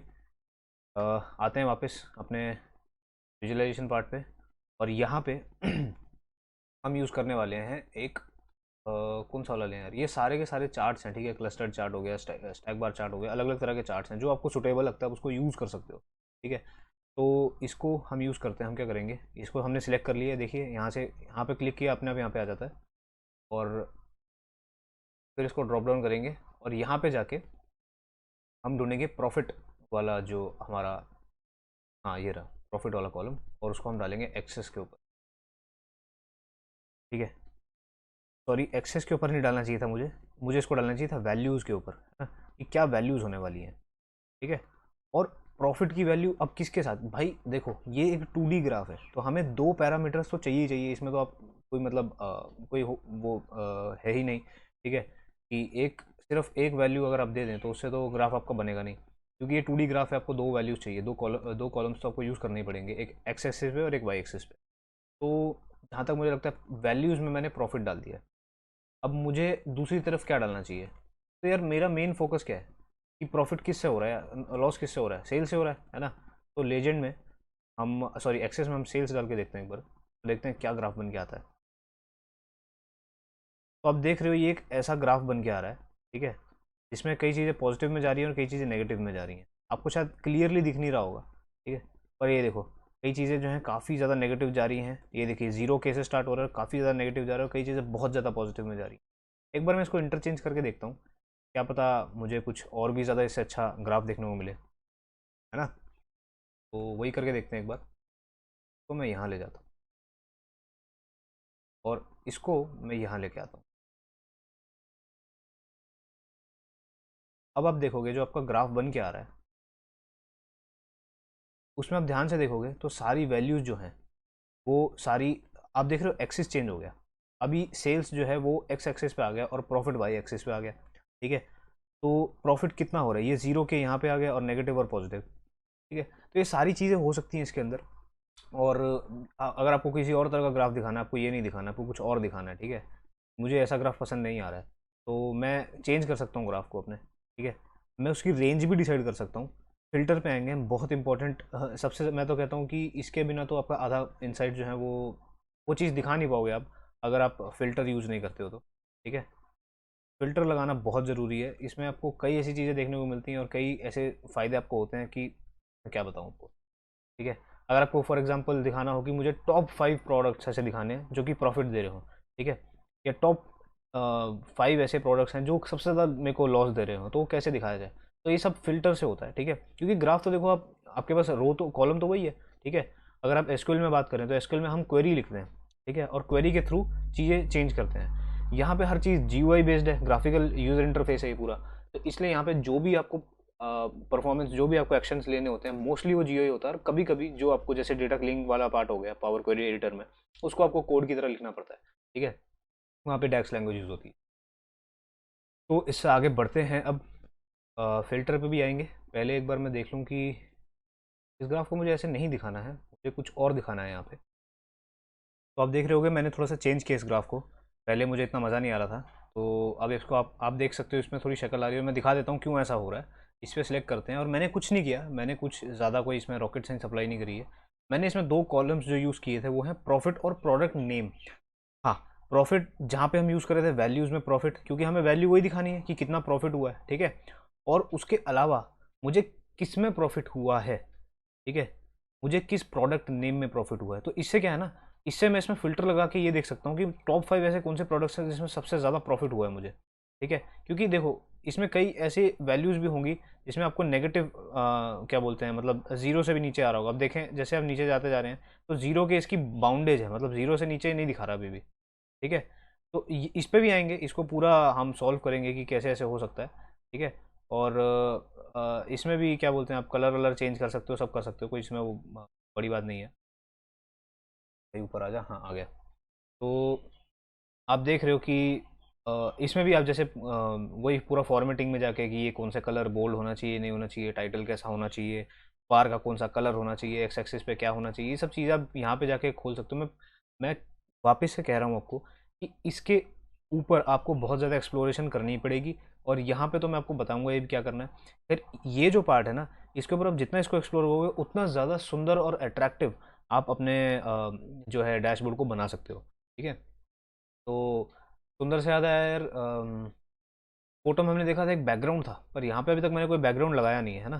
तो बैकग्राउंड लगा देते हैं पहले, ठीक है, थोड़ी शक्ल दे दें इसको। तो कुछ नहीं करना है यार, आपको अपना इसको सिलेक्ट करना है, ठीक है। किसी एलिमेंट को सिलेक्ट नहीं करना है, अपने पूरे पेज को सिलेक्ट करना है अपने। अरे हाँ, ये भी एक चीज़ मैं बता रहा हूँ आपको, डबल क्लिक मत कर देना, नहीं तो एक नया यहाँ पे एलिमेंट अपने आप पेस्ट हो जाता है, ठीक है। तो डिलीट करते हैं और make sure that you have selected this part, right, and then go to your format tab and will search for page background, yes there it is। तो पेज बैकग्राउंड जो है उसमें हम ऐड इमेज कर देंगे, ठीक है। और मैंने जो गॉसियन ब्लर करके एक डाउनलोड किया था, ठीक है, अभी यहाँ पे दिख जाएगा आपको। ट्रांसपेरेंसी कितनी रखनी है, अभी आप देख रहे हो कि पूरे बैकग्राउंड उस पर आया नहीं है, है ना, ये थोड़ा सा ही दिख रहा है। तो इसमें भी आप चेंज कर सकते हो। मैंने ट्रांसपेरेंसी पहले 100 थी तो इसलिए कुछ दिख नहीं रहा था, अब इसको फुल कर दिया है तो इसलिए ट्रांसपेरेंसी 0 कर दी, इसलिए पूरा अच्छे से दिख रहा है। फिट जो है इसका आप फिल कर सकते हो पूरा उसको, अच्छे से दिखाने के लिए फिट भी कर सकते हो, जो भी आपको अपने रिक्वायरमेंट के हिसाब से जो सही लगे वो करना है, ठीक है। पर यार ये फिर भी इतना अच्छा कुछ खास दिख नहीं रहा है। क्यों नहीं दिख रहा है, उसका भी एक रीज़न है, मैं आपको बताता हूँ अभी। जैसे कि इनके अपने जो बैकग्राउंड्स थे, ठीक है, वो बाय डिफ़ॉल्ट जो है वाइट कलर होता है और टेक्स्ट का कलर बाय डिफ़ॉल्ट ब्लैक होता है, जो आप देख ही रहे हो। तो मैं क्या करूँगा, सारे एलिमेंट्स को सिलेक्ट करूँगा एक एक करके। शिफ्ट के साथ सिलेक्ट हो रहा है, ये कंट्रोल के साथ भी सिलेक्ट कर सकते हो आप। Shift and click, shift plus click आप यूज़ करोगे तो आपका एक के बाद दूसरा कॉम्पोनेंट सिलेक्ट हो जाएगा। अभी मेरे पास सारे कॉम्पोनेंट जो हैं वो सिलेक्ट हो गए हैं। अब मैं यहाँ पे जाऊँगा और पेज बैकग्राउंड तो नहीं यार, बैकग्राउंड करके देखें एक बार, ट्रांसपेरेंसी शो कर दें नहीं नहीं नहीं, पेज बैकग्राउंड तो नहीं होगा। तो मुझे लगता है कि आपको क्या करना पड़ेगा, एक एलिमेंट एक बार में सेलेक्ट करना है। कोई बात नहीं यार, कोई बात नहीं, थोड़ा टाइम लगा देंगे। एक एलिमेंट सेलेक्ट किया, फॉर्मेट में गए और यहाँ जाके हमने बैकग्राउंड को ज़ीरो कर देना है। बैकग्राउंड यहाँ पे सिलेक्टेड है, ठीक है, उसको ख़त्म कर देना है। तो ये देख रहे हो आप, पूरा ट्रांसपेरेंट हो गया एक तरह से। सेम चीज़ आपको यहाँ पे भी करनी है, क्योंकि ये सारे के सारे एक ही एलिमेंट हैं, सारे के सारे कार्ड एलिमेंट है, तो आप इसलिए सबको एक साथ सिलेक्ट करके भी यहाँ पे चेंज कर सकते हो। पिछली बार हमें ये ऑप्शन नहीं आ रहा था क्योंकि सारे हमने अलग अलग तरह के एलिमेंट्स को सिलेक्ट किया था, कहीं पे मैप को, कहीं पे किसको। तो ऐसे ही मैप का भी चेंज कर दो, मैप का बैकग्राउंड इसको भी बंद कर दो, और ईयर का बैकग्राउंड ये भी बंद कर दो। ठीक है, तो अब यार इतनी सी तो चीज़ बन के आ रही है ये, ठीक है। और कलर वलर जैसे मैं आपको कह रहा हूँ, ये जहाँ पे अब जैसे ये टेक्स्ट बिल्कुल भी क्लियर नहीं दिख रहा है यहाँ पे, बिल्कुल भी नहीं दिख रहा कि क्या लिखा हुआ है, ठीक है। तो वो चीज़ आपको खुद से चेंज करनी पड़ेगी, ठीक है। टाइटल भी बहुत ज़्यादा डार्क ब्लैक होकर छोटा हो गया, जिससे पता नहीं चल रहा है कि क्या हो रहा है यहाँ पे, हाँ, तो उसको भी चेंज करते हैं। सबसे पहले इसका कलर चेंज करते हैं। तो ये क्या है, ये आपकी वाई एक्सिस है, तो वाई एक्सिस पे जाएंगे और कलर, पोजीशन, ये सब चीज़ें हैं यहाँ पे। साइज ऑफ टेक्स्ट कितना है, तो टेक्स्ट साइज को हम थोड़ा सा बढ़ा देते हैं, और कलर जो है उसको थोड़ा लाइट रखते हैं, सो दैट वो क्लियर दिखना स्टार्ट हो जाए। क्योंकि यहाँ पे पीछे बैकग्राउंड में थोड़ा सा डार्क कह सकते हैं हम, इसलिए तो हमें थोड़ा सा ऐसा कलर यूज़ करना है जो कि क्लियर दिखना स्टार्ट हो जाए। ये देखो, ये आपको हिट एंड ट्रायल करना पड़ेगा, कौन सा कलर कॉम्बिनेशन बेस्ट बैठ रहा है। मुझे ये सही लग रहा है सबसे ज़्यादा। और इसके अलावा आप इसकी जो फ़ॉन्ट फैमिली है वो भी चेंज कर सकते हो, कौन सा फ़ॉन्ट आपको पसंद है वो रख लो, ठीक है। कोई भी रख सकते हो यार, जो आपको सुटेबल लगता है उस चीज़ के लिए, ठीक है। और इसी तरह से अगर आपको इसका डेटा कलर चेंज करना है तो कुछ नहीं यार, वो भी आसानी से हो जाता है। अब जैसे देखो यार, ये भी क्लियर नहीं दिख रहा, तो मुझे एक्स एक्सिस पे भी जाना पड़ेगा, और एक्स एक्सिस पे जाने के बाद मुझे वही सेम चीज़ स्टेप्स वापस करने पड़ेंगे। ये कलर और साइज़ मुझे 11 रख देना चाहिए, ठीक है। अभी क्लियर दिखना स्टार्ट हो गया होगा, आई होप आपको दिख रहा हो थोड़ा थोड़ा बहुत भी। 0K 10K 20K, ये हाँ, ये आपका प्रॉफिट दिखा रहा है, प्रॉफिट स्केल है ये, ठीक है। इस प्रोडक्ट से कैनन इमेज क्लास 2200 के साथ आपको कितना प्रॉफिट हुआ है। तो इसका प्रॉफिट जैसे आप इसके ऊपर होवर भी करते हो तो आपको वो लिख के एग्जैक्ट प्रॉफिट जो है वो लिख के आ रहा है, और प्रोडक्ट नेम भी लिख के आ रहा है। ये सारी चीज़ें होती हैं, ठीक है। और फॉर एग्जांपल अगर आपको वैल्यू यहाँ पे दिखानी हो, ठीक है, तो वो कैसे दिखा सकते हो आप, वो भी दिखाया जा सकता है। और एक और चीज़ यार, अम, चलिए उसको बाद में बात करते हैं, पहले हम इस वैल्यू को यहाँ पे दिखाते हैं, वो कैसे करते हैं मैं बताता हूँ।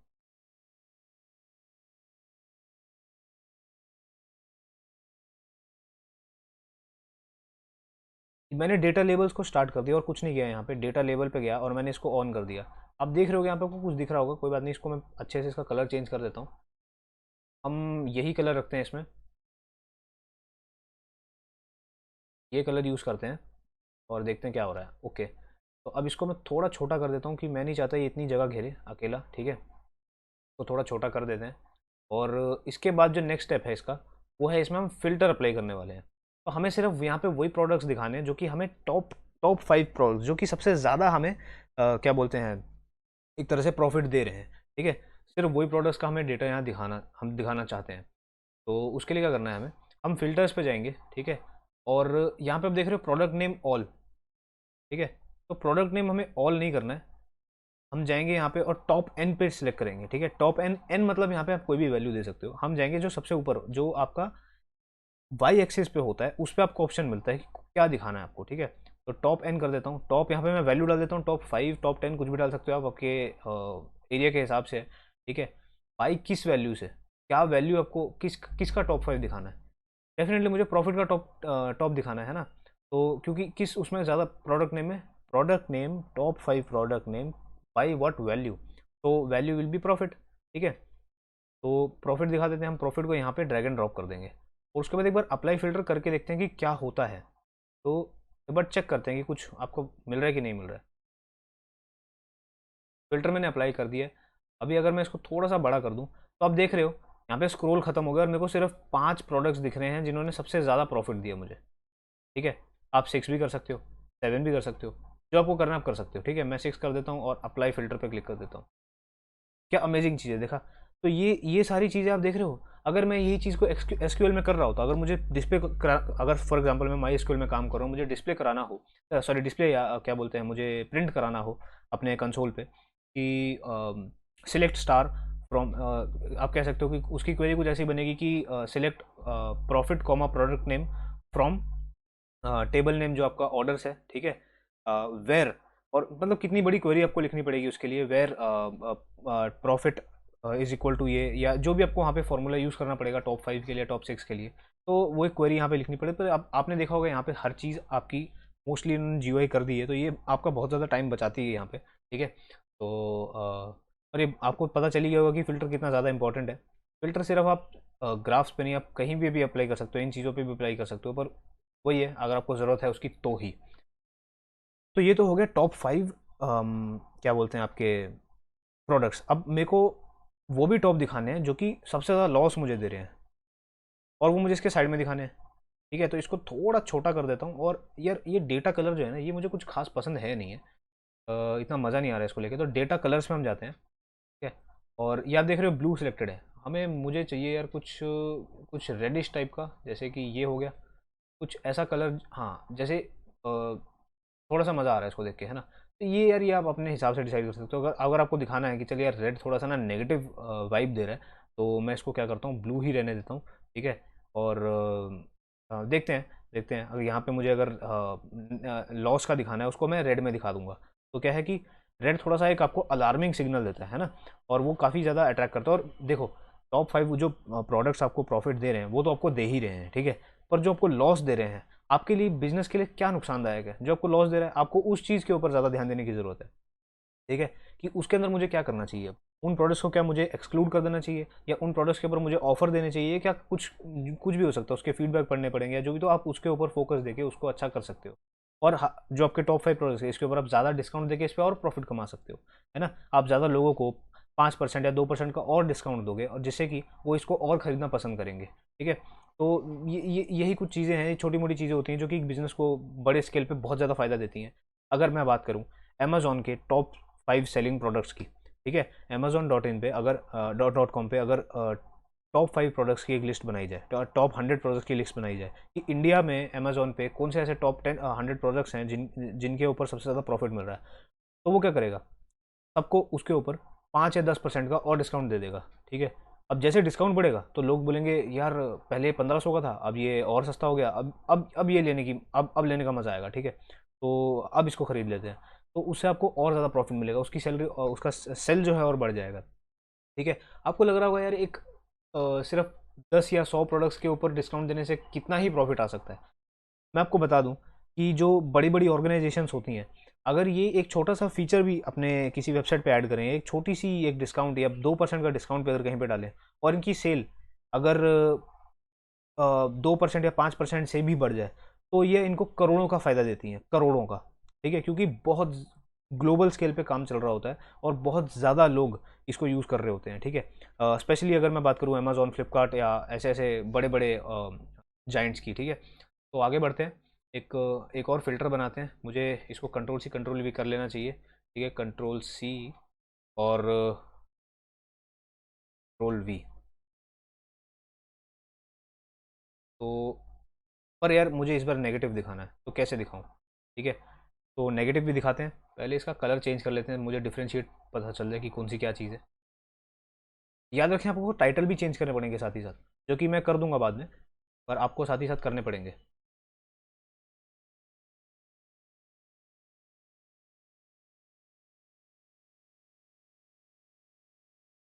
तो यार यहाँ पे टॉप तो मैंने देख लिया, ठीक है, मुझे बॉटम दिखाने हैं, तो बॉटम यहाँ से सिलेक्ट हो जाएगा, शो आइटम्स। देख रहे हो वही फिल्टर है, सेम टू सेम, कुछ नहीं करना है मुझे, बॉटम पे क्लिक कर देना है बस, और अप्लाई फिल्टर करके देखते हैं क्या होता है यहाँ पे। वाह यार, तो अब आपने देखा कि जीरो यहाँ पे आ गया, और सारी नेगेटिव स्केल्स पे जो जो नीचे से सबसे 6 वैल्यू थी, जो सबसे ज़्यादा लॉस हमें दे रही थी, सबसे लॉस जो हमें सबसे ज़्यादा वैल्यू दे रही है, जो प्रोडक्ट हमें दे रहा है, वो है cubics cube x 3D printer, ठीक है। तो ये एक तरह का प्रिंटर है, और ये हमको सबसे ज़्यादा लॉस दे रहा है ये प्रोडक्ट। तो हम इसको चाहे तो एक्सक्लूड कर सकते हैं, ठीक है, या हम इस पर ज़्यादा डिस्काउंट दे सकते हैं, कोई भी इस पर एक्शन ले सकते हैं, और ऐसे ही और भी। तो यार यहाँ पे आप टॉप 100 भी दिखा सकते हो, आपकी अपनी मर्जी है, आपके डेटा के ऊपर, आपके साइज़ के ऊपर है कि आपको विजुअलाइजेशन में कैसा दिखाना है, ठीक है। तो वो आपकी अपनी मर्जी है। तो यार इतना तो बन गया, और मैंने आपको काफ़ी चीज़ें कवर करा भी दी हैं। तो अब मैं क्या करूँगा, अब मैं थोड़ा सा इसको फास्ट फॉरवर्ड करता हूँ और चीज़ें फटाफट से इंप्लीमेंट करके बीच बीच में आपको मैं बताता रहूँगा कि कहाँ पे क्या हो रहा है, ठीक है। बट मैं और इसके अलावा क्या कर सकते हैं, हम एक पाई चार्ट लगा सकते हैं यहाँ पे, ठीक है, एक डबल डोनट चार्ट लगा सकते हैं, पाई चार्ट लगा सकते हैं। आई होप आपको शक्ल तो अब समझ में आ ही रही होगी यार कि डिजाइनिंग कैसे होती है और कैसे ये चीज़ बनती है। और हाँ, अब मैं आपको एक बहुत इंटरेस्टिंग चीज़ दिखा देता हूँ पहले। जैसे मैं 2014 पे क्लिक कर रहा हूँ, ठीक है, तो ये देखो ये सारा का सारा इंटरेक्टिव है, ठीक है। और ये साथ में साथ ये भी कि 2015 में कौन से ज़्यादा प्रोडक्ट्स थे जिन्होंने सबसे ज़्यादा लॉस और सबसे ज़्यादा प्रॉफिट दिया। तो यार ये जो है ना, ये आपको बहुत फ़ायदा देती हैं। इससे क्या है कि आप एक अल्टीमेट ग्राफ भी बना सकते हो कि यार मुझे किस साल में सबसे ज़्यादा प्रॉफिट हुआ था, और आप उसके रीजंस फाइंड आउट कर सकते हो। अपनी पूरी बीआई की टीम लगती है ऑर्गेनाइजेशन में, जो उसको एनालाइज करती है कि क्यों मुझे इस साल में या इस महीने में सबसे ज़्यादा प्रॉफिट मिला है। आइसक्रीम सेलिंग की बात करें अगर, ठीक है, तो समर सीजन में सबसे ज़्यादा आइसक्रीम बिकती है, ठीक है। अंडरस्टूड है यार कि टेम्परेचर ज़्यादा है और लोगों को गर्मी ज़्यादा लग रही है, इसलिए उन्हें कुछ ऐसा खाना जो उन्हें ठंडक दे, ठीक है। तो छाछ लस्सी वाली जैसे अमूल की हम पीते हैं, या आप बात करें आइसक्रीम की, तो ये ज़्यादातर ऐसी चीज़ें हैं, या कोल्ड ड्रिंक्स की बात करें हम, जो कि इतनी हेल्दी ऑप्शन नहीं है पर फिर भी, ठीक है। हमारे रोनाल्डो भाई ने भी कुछ हरकत कर दी थी कोका कोला को लेके, खैर उसके बारे में बाद में बात करेंगे। तो ऐसा ही कुछ चलता रहता है यार। तो ये सारी चीज़ें जो प्रॉफिट लॉस की जो बात होती है, क्यों हुआ, अब जैसे कोका कोला को $4 बिलियन का नुकसान हुआ था, उनके शेयर होल्ड्स जो थे वो नीचे गिर गए क्योंकि रोनाल्डो ने एक हरकत कर दी वहाँ पे, ठीक है, जो कि मेरे सेंस पॉइंट ऑफ व्यू से तो बहुत सही किया उसने। लेकिन फिर भी एक कंपनी को जब नुकसान होता है तो वो उसके रीजन फाइंड आउट करता है। यहाँ पे वो क्रिस्टल क्लियर था कि क्योंकि रोनाल्डो ने बोला कि ये चीज़ हेल्दी नहीं है और इसे मत पियो, और रोनाल्डो के बहुत सारे फॉलोअर्स हैं, तो लोगों ने उस चीज़ को सुना और देखा कि हाँ यार हमें भी नहीं पीना चाहिए इसको। उन्होंने या तो अपने शेयर्स बेच दिए या उसकी वैल्यू डिक्रीज हो गई, उन्होंने कोका कोला खरीदनी बंद कर दी, पीना छोड़ दिया कई लोगों ने, और इसकी वजह से उनके शेयर की जो वैल्यू थी वो डिक्रीज करके कुछ 1.6% या इतने से। और आप सोच रहे हो सिर्फ 1.5% के नुकसान पे उनको $4 बिलियन का नुकसान पड़ गया। $4 बिलियन तो यार इतना ज़्यादा होता है कि पता नहीं कितने लोगों का पेट भर जाए, सिर्फ उनका 1.6% शेयर की वैल्यू नीचे गिरने से ही। तो यार ये आप देख रहे हो कि कितना बड़ा इम्पैक्ट होता है एक बड़ी ग्लोबल ऑर्गेनाइजेशन को, जब एक छोटी मोटी चीज़ भी उन्हें हरकत भी परेशान कर सकती है। तो यही सारी चीज़ें होती हैं, ये सब इंसाइट्स होती हैं, इसके लिए पूरी बीआई की टीम लगती है। अब कोका कोला को कुछ ना कुछ तो करना ही पड़ेगा ना, अपने जो शेयर्स हैं उन्हें वापस ठीक करने के लिए। तो यार यही सब होता है, यहीं पे सब बिजनेस जो है, बिजनेस इंटेलिजेंस जो है बहुत ज़्यादा हेल्प करती है। और आगे बढ़ते हैं यार, इससे अब बहुत बातें हो गई, तो ठीक है। मैं एक पाई चार्ट बनाना चाहता हूँ, या डोनट चार्ट कह सकते हैं, तो वो भी बना लेते हैं। ओहो, मेरा कॉम्प अब देखो ये गड़बड़ थी, मैंने यहाँ पे चीज़ को सिलेक्ट कर रखा था और इसलिए वो वहाँ पे दिक्कत आ गई। तो मुझे उसको वापस स्लाइडर कर देना चाहिए, ठीक है। मेक श्योर जब आप एक नया एलिमेंट सेलेक्ट कर रहे हो तो आप कहीं किसी और एलिमेंट पे सिलेक्टेड नहीं हो, ठीक है, आपको कोई भी एलिमेंट सिलेक्टेड ना हो, नहीं तो वो उसमें चेंज हो जाएगा, ठीक है, जैसे कि यहाँ पे हुआ था अभी। तो मुझे एक नया पाई चार्ट चाहिए, ठीक है। और मैं दिखाऊंगा आपको कि कैसे आप पाई चार्ट यूज़ कर सकते हो और कैसे और भी चीज़ें आप दिखा सकते हो, ठीक है। आपको याद होगा कि कैसे और भी एक दो चीज़ें थी, अब देख रहे हो यहाँ पे सिर्फ ये सिलेक्ट हुआ है। हाँ, ये भी एक चीज़ है, अगर आप सिर्फ एक प्रोडक्ट को सिलेक्ट करते हो तो उससे आपको पता चल जाएगा कि उस प्रोडक्ट ने कितनी सेल्स हुई हैं और कितनी क्वांटिटी उसकी डिलीवर हुई थी और उसका एवरेज डिलीवरी डे क्या था, ठीक है। तो ये सब चीज़ें जो हैं ये, क्योंकि ये इंटरलिंक्ड है, ठीक है। तो अब आप देख रहे हो मैंने इसको सिलेक्ट किया, सिर्फ ये गलती सेलेक्ट हो गया, आप देख रहे हो कि सब की सब चीज़ें जो हैं उसके हिसाब से रिस्पॉन्ड करने लग गई, ठीक है। तो और वो कहाँ पे जितनी सेल्स हुई थी वो सब भी, वर्ल्ड में कहाँ पे कितनी सेल्स हुई थी ये भी आप उससे डिसाइड कर सकते हो। तो मैं इसको डिसलेक्ट कर देता हूँ वापस से, ठीक है। आगे बढ़ते हैं। तो हमने यहाँ तक तो कर लिया था, और आप देख रहे होंगे कि मैंने कुछ चेंजेस किए हैं यहाँ पे। जैसे बैकग्राउंड चेंज किया, फ़ॉन्ट चेंज किया, और सब चीज़ें चेंज करी मैंने यहाँ पे। तो मैं आपको दिखाता हूँ फटाफट से मैंने कैसे किया। मैंने सब में एक जैसे ही सब यूज़ किया है, अप्लाई किया है। तो मैं आपको इस एलिमेंट पे वो सारी चीज़ें करके दिखाता हूँ। कुछ नहीं है, सब बहुत आसान चीज़ें हैं ये। आप सिलेक्ट करोगे, again going to format tab, और उसके अंदर जाके सबसे पहले आप क्या करोगे, नीचे आ जाओ बॉर्डर पे, ठीक है। बॉर्डर को ओके कर दो, और उसके बाद बॉर्डर का कलर आप रख सकते हो, जैसे मैंने ये रखा है, मैं बताऊंगा मैंने यही कलर क्यों लिया। और मैं एक रेडियस देता हूँ इसको। ये सब डिज़ाइनिंग है यार, ये आप अपने हिसाब से रख सकते हो, ऐसा नहीं है कि यही रखना है। जो आपको पसंद आ रहा है, जो कलर आपको देना है वो आप दे सकते हो, ठीक है।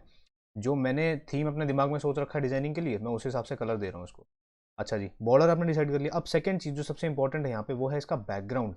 तो बैकग्राउंड को पहले आप ओके कर दोगे, लेकिन आप देख रहे हो बड़ा बेकार सा दिख रहा है यार ये वाइट कलर का। तो क्या करोगे आप इसको, बैकग्राउंड के कलर में आप ब्लैक चूज़ कर लो। और अब इसको क्या करोगे आप, इसको थोड़ा ट्रांसपेरेंट बनाने के लिए इसकी ट्रांसपेरेंसी को चेंज करोगे। जैसे इसकी ट्रांसपेरेंसी मैं रखता हूँ 70। तो आप देख रहे हो कि बाकी सबके साथ सूट कर रहा है, लेकिन अभी भी एक चीज़ मिसिंग है, वो है कि इसका कलर अभी भी ब्लैक है ना। और उसके लिए हमें ऊपर जाना पड़ेगा और डेटा लेबल पे आके कलर, ठीक है, और इसको आप कर दोगे वाइट। ये वाइट हो गया। और टाइटल को भी सेम ऐसे ही चेंज करना है, टाइटल में जाओगे और टाइटल में जाके उसका कलर जो है, फॉन्ट कलर जो है, उसको आप कर दोगे वापस से वाइट।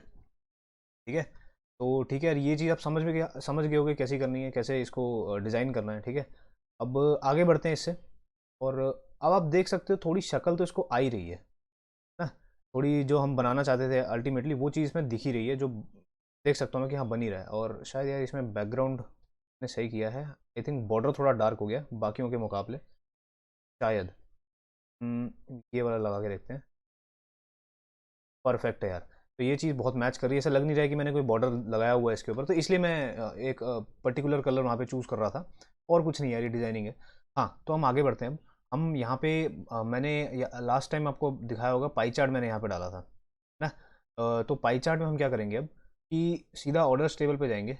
और इसमें एक मैंने बहुत इंपॉर्टेंट क्या बोलते हैं उसको, कॉलम मैंने देखा था, सेगमेंट कॉलम। अगर मैं आपको दिखाऊं यहाँ पे, तो सेगमेंट कॉलम जो है वो है कि कौन से सेगमेंट में, जैसे यार मार्केट में क्या होता है कि अलग अलग जगह से, अलग अलग सेगमेंट से जो है आपको ऑर्डर्स आते हैं। कई बार वो होम ऑफिस होता है, कई बार वो consumer, normal consumer, day to day consumer जो होते हैं वो होता है। तो ऐसे ही अलग अलग तरह के हैं, है ना। अगर मेरे को देखना हो कि इसमें कितने हैं, क्योंकि ये देखो यार, ये जो मशीन लर्निंग वाले उनको पता है ये कैटेगोरिकल डेटा है। ठीक है। और कैटेगोरिकल को डेटा को मैंने थोड़ा सा एक्सप्लेन किया था पहले इस वीडियो में, तो उस पर मैं नहीं जाऊँगा वापस। पर आप इसको ड्रॉप डाउन करके आप चेक कर सकते हो कि यार इसमें क्या वैल्यूज़ हैं हमारे पास। तो देखो हमारे पास 3 वैल्यूज़ हैं, कंज्यूमर, कॉर्पोरेट और होम ऑफिस। कॉर्पोरेट मतलब कि आप किसी कंपनी में काम कर रहे हैं, है ना, और वहाँ पे आप कोई ऐसा चीज़ मंगा रहे हैं, ऑर्डर करा रहे हैं। और आप देखोगे कॉर्पोरेट में जब भी कोई चीज़ ऑर्डर होती है तो बल्क में ऑर्डर होती है। ठीक है। तो ये सारी चीज़ें होती हैं। तो ये एक तरह से कैटेगोरिकल डेटा है, और इसका मैं यूज़ कर सकता हूँ।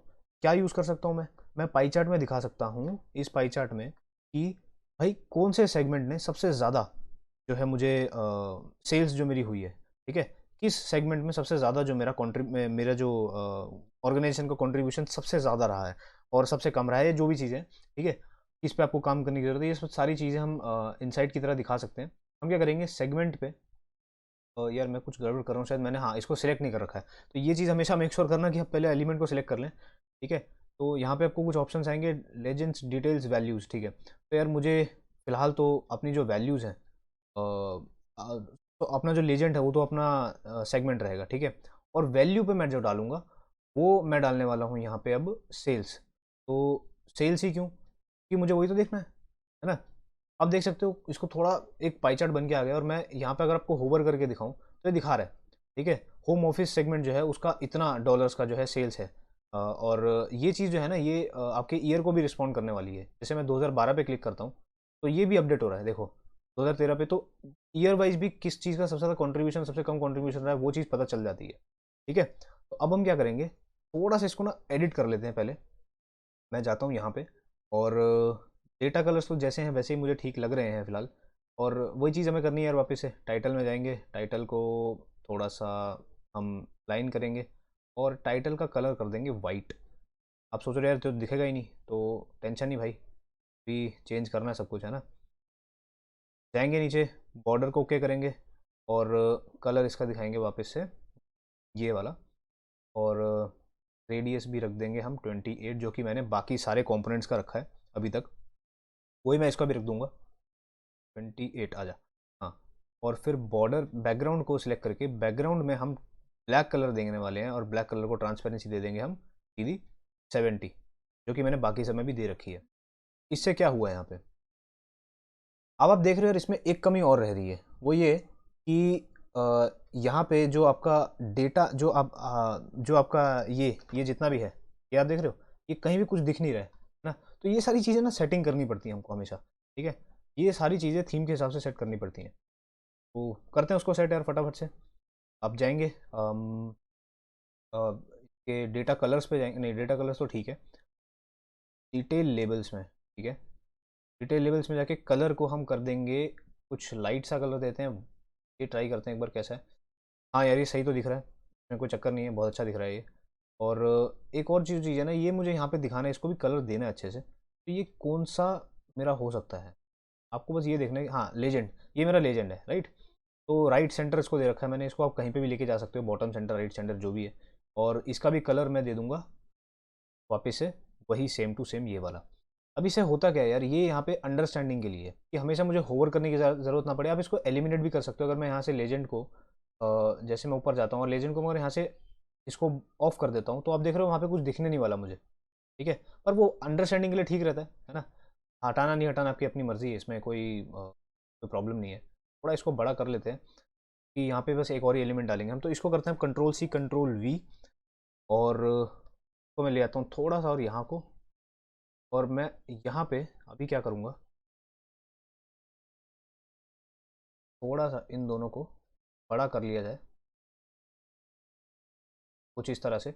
अब यहाँ पे मुझे सेगमेंट तो चाहिए नहीं, है ना। और मुझे यहाँ पे दिखाना है एक डोनट चार्ट, ना कि पाई चार्ट। थोड़ी वेरिएशन लाते हैं यार, और कोई इसमें वो नहीं है, थोड़ी वेरिएशन लाते हैं बस। अब डोनट चार्ट तो आ गया, लेकिन मुझे यार सेगमेंट थोड़ी वापस से दिखाना है। तो यहाँ पे सेगमेंट नहीं दिखाएंगे हम, ठीक है। हम जाते हैं इसके यहाँ पे क्या बोलते हैं इसको यार, फील्ड, फील्ड जो फील्ड हम यहाँ पे दिखाने वाले थे, तो यहाँ पे सेगमेंट की जगह क्या रखा जाए इस बार। तो रीजन रख के देखें एक बार। हमें कुछ नहीं करना है, बस सेगमेंट की जगह रीजन रख देना है कि किस रीजन में सबसे ज़्यादा सेल हुई है, ठीक है। और आप देख सकते हो क्या कुछ बन के आया, लेकिन यार ये कोई फ़ायदा आपको देगा नहीं, क्योंकि यहाँ पे भी हम वही देख रहे हैं, इस मैप को भी इसलिए हमने दिखा रखा है। और अब देख रहे हो यार, ये अंडरस्टैंडिंग होना बहुत ज़रूरी है कि किस कॉलम को किस तरह के विजुअलाइजेशन में दिखाना है आपको। अगर आप इसको देखोगे तो ये बहुत ज़्यादा कंजस्टेड है और समझ में नहीं आ रहा है कि क्या हो रहा है यहाँ पे सॉरी। लेकिन अगर इसी चीज़ को आप मैप में दिखा रहे हो तो आपको समझ में आ रहा है, हाँ, कि यार ये जो इलाका है यहाँ पे बहुत ज़्यादा अपना ट्रेड हुआ है, और ये जो इलाका है यहाँ पे बहुत ज़्यादा ट्रेड हुआ है, ठीक है। और कुछ इलाके जैसे इंडिया है, यहाँ पे थोड़ा सा काम करने की ज़रूरत है ना। या साउथ अमेरिका जो है, वहाँ पे थोड़ा और अपना बिजनेस बढ़ाने की ज़रूरत है। तो ये सारी चीज़ें यहाँ पे समझ में आ रही हैं। क्या आपको यहाँ पे चीज़ें समझ में आ रही हैं? नहीं आ रही होंगी, है ना।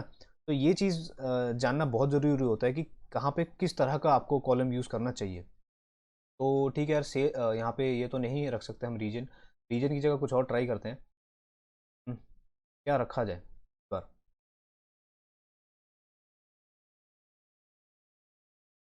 तो ठीक है, एक बार मार्केट यहाँ पे लगा के देखते हैं कि कैसा दिख रहा है। तो हाँ, मार्केट क्या है ना, एक बहुत ज़्यादा बड़ा पर्सपेक्टिव है। मैप में आप थोड़ा स्पेसिफिक होते हो, ठीक है। आप यहाँ पे स्पेसिफिक कैसे हो रहे हो, आप यहाँ पे मार्केट का यूज़ नहीं कर रहे हो, अब मार्केट कॉलम का यूज़ यहाँ पे नहीं हो रहा। अगर यहाँ पे आप आ जाए यहाँ पे, तो आपको पता चल जाएगा कि ये देखो येलो टिक दिख रहा होगा, इससे आपको ना आसानी से पता चल जाता है कि मैंने कौन से कॉलम्स का यूज़ किया है, ठीक है। तो यहाँ पे रीजन और सेल्स का यूज़ हो रहा है, ठीक है। लेकिन यहाँ यार रीजन जो है वो काफ़ी ज़्यादा स्पेसिफिक होता है, ठीक है।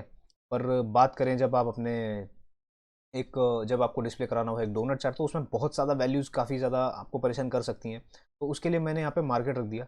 और यार यहाँ पे आप कुछ भी रख सकते हो, आपको अगर लग रहा हो कि ये इतना इंपॉर्टेंट नहीं है, इसकी जगह मुझे और कोई कॉलम रखना चाहिए था जो कि यहाँ पे सुटेबल बैठ सकता है, तो आप उसको यूज़ कर सकते हो, आपको खुली छूट है उस चीज़ को करने की, ठीक है। तो ये हमको फटाफट दिखा देता है कि कौन सा मार्केट जो है वर्ल्ड वाइड, कौन सा मार्केट में हमारा सबसे ज़्यादा सेल्स होता है, ठीक है। या सबसे ज़्यादा प्रॉफिट भी आप यहाँ पे दिखा सकते थे, अगर मैं सेल्स की जगह प्रॉफिट लगाता हूँ तो ये सारी चीज़ें आप यहाँ पे कर सकते हो। एट द एंड एक लास्ट चीज़ जो हम करेंगे वो ये करेंगे कि टॉप 10 कस्टमर्स हमारे कौन से थे। तो कुछ नहीं है, इसको एक बार कंट्रोल सी और कंट्रोल भी मार लेते हैं वापस से, ठीक है। यार ये टाइम बहुत बचता है, क्योंकि आपने देखा होगा मुझे इसको एडिट करने में कितना टाइम लगा, लेकिन उसी और यहाँ पे सिर्फ मुझे एक वैल्यू चेंज करनी पड़ी, है ना। तो ये जो चीज़ें हैं ये बड़ी इंपॉर्टेंट होती हैं। ये छोटी छोटी टिप्स होती हैं जो कि काफ़ी ज़्यादा आपको हेल्प करती हैं, काम आसान करती हैं आपका। तो यहाँ पे मुझे ऐसा ग्राफ तो नहीं चाहिए, ठीक है। मुझे चाहिए कुछ इस तरह का ग्राफ, और ये सारे कंपोनेंट्स मुझे नहीं चाहिए यहाँ पे, ठीक है। तो मुझे क्या चाहिए यहाँ पे, मुझे यहाँ पे चाहिए कस्टमर। यहाँ पे मुझे प्रोडक्ट नेम नहीं चाहिए, मुझे चाहिए यहाँ पे कस्टमर नेम। तो कस्टमर नेम नाम से एक कॉलम है हमारे पास, हाँ है। और उसको हम लेंगे और यहाँ पे रख देंगे। अब यार ये तो बहुत सारे आ गए, ठीक है, इतने सारे तो नहीं चाहिए थे। अब क्या करेंगे, हम फिल्टर्स में जाएंगे, ठीक है। फिल्टर्स में जाके वही पुराना वाला अपना तरीका, पहले तो इसको रिमूव करो यहाँ से। ये टॉप 6 तो बिल्कुल भी नहीं है, ठीक है। टॉप 6 तो ये है ही नहीं। तो हम क्या करेंगे, यहाँ जाके और हमारे कस्टमर नेम में पहले तो इसको हटा दो यहाँ से। हाँ, हम अपने कस्टमर नेम पे जाएंगे और कस्टमर नेम पे जाके अपने टॉप एन पे जाते हैं। टॉप एन पे सिर्फ टॉप 10 लिखते हैं, ठीक है। और फील्ड कौन सी रखेंगे? फील्ड वही है अपनी प्रॉफिट वाली, ठीक है, क्योंकि अपने प्रॉफिट ही देखना है, कौन से कस्टमर्स हैं जो सबसे ज़्यादा अपने को प्रॉफिट दे रहे हैं, और इसको अप्लाई करके देखते हैं पर कैसा दिख रहा है ये। परफेक्ट। तो ये हमें कुछ इंसाइट्स दे रहा है कि हमारे जो टॉप 6 नहीं यार, हाँ इसका टाइटल चेंज करना भूल गया मैं, कोई बात नहीं, कोई बात नहीं। ये एक ड्रॉबैक भी होता है कि आपका जो टाइटल है वो भी सेम ही रहेगा, जब आप कॉपी पेस्ट करोगे उसका सारी फॉर्मेटिंग जो है वो सेम ही रहती है। तो फटाफट से टाइटल पे जाते हैं और इसको ख़त्म करते हैं। हमारा 99% जो है काम ख़त्म हो चुका है यहाँ पे। टॉप 10 कस्टमर्स, ठीक है, टॉप 10 कस्टमर्स मैंने इसका नाम रख दिया है। और ये होता है हमारा यहाँ पे सब कंप्लीट। इसको मैं कलर देता हूँ एक, कोई बात नहीं। इसका डेटा कलर जो है वो इसके साथ काफ़ी मैच कर रहा है, तो उसको हम चेंज कर देते हैं, कोई बड़ी बात नहीं है उसमें। डेटा कलर्स पे जाते हैं और इसको हम देते हैं थोड़ा सा स्काई कलर, जैसा कुछ ये ऐसा। और तो जी ये हमारा पूरा कंप्लीट जो है प्रोजेक्ट बन चुका है, इस वक्त डैशबोर्ड क्रिएट हो चुका है, ठीक है। और मैं चाहता हूँ कि आप सिर्फ इसी को ऐसा एज इट इज़ ना बनाएं, ठीक है। आप इसमें और बहुत सारे इंपॉर्टेंट कॉलम्स हैं जिसका बहुत तगड़ा यूज़ हो सकता है यहाँ पे, ठीक है। मैंने उनका यूज़ बिल्कुल भी नहीं किया क्योंकि मेरे पास जगह कम पड़ रही थी, और ये इतना बड़ा टेबल है कि इसके एक क्या, इसके 3 से 4 डैशबोर्ड बन जाएंगे। और वो भी आप कर सकते हो, पेज 1 की जगह पेज 2 क्लिक करोगे, एक और डैशबोर्ड बन जाएगा, ठीक है। उसके अंदर आप ऐसी इंसाइट डाल दो जिसके अंदर प्रेजेंट नहीं कर पाए आप, ठीक है। तो ये सारी चीज़ें हो सकती हैं, और ये सारा का सारा इंटरेक्टिव, और देखो कैसा मज़ा आने वाला है सब कुछ देख के। 2014 पे जैसे मैं क्लिक करता हूँ, सारी की सारी वैल्यूज अपडेट हो जाती हैं, सब कुछ, ठीक है। 2015 पे देखते हैं किस शेयर में। अब आप देख रहे हो कि ये जो कस्टमर्स हैं इनके नाम यहाँ पे लिख के आ रहे हैं, और इन्होंने आपको कितना ज़्यादा प्रॉफिट दिया वो भी लिख के आ रहा है। इससे फ़ायदा क्या होता है? आप इन कस्टमर्स को स्पेशल डिस्काउंट दे सकते हैं, सो दैट आप इनसे और प्रॉफिट कमाएं, ठीक है। तो ये सारी चीज़ें हम कर सकते थे, ठीक है। और ऐसे ही इसी के साथ हमारा पूरा प्रोजेक्ट कंप्लीट होता है। और आई होप आपको ये वीडियो बहुत पसंद आई होगी और समझ में भी आया होगा। अब ये हमारा पहला वीडियो था इस चैनल पे, और अगर आप कोई भी हमको टिप्स और एडवाइस देना चाहते हैं अपने कंटेंट को अच्छा करने के लिए तो प्लीज़ दें। आपका मोस्ट वेलकम रहेगा, आपको कमेंट्स में कुछ करें और इसको प्लीज़ शेयर करें। हमारा पहला वीडियो, आपकी बहुत ज़्यादा हेल्प हो जाएगी हमारी अगर आप इन चीज़ों को थोड़ा आगे बढ़ाते हैं और शेयर करते हैं। ये सारा एजुकेटिव कंटेंट है, ठीक है। तो इसी के साथ वीडियो को एंड करते हैं। Thank you very much for watching. Good bye, take care.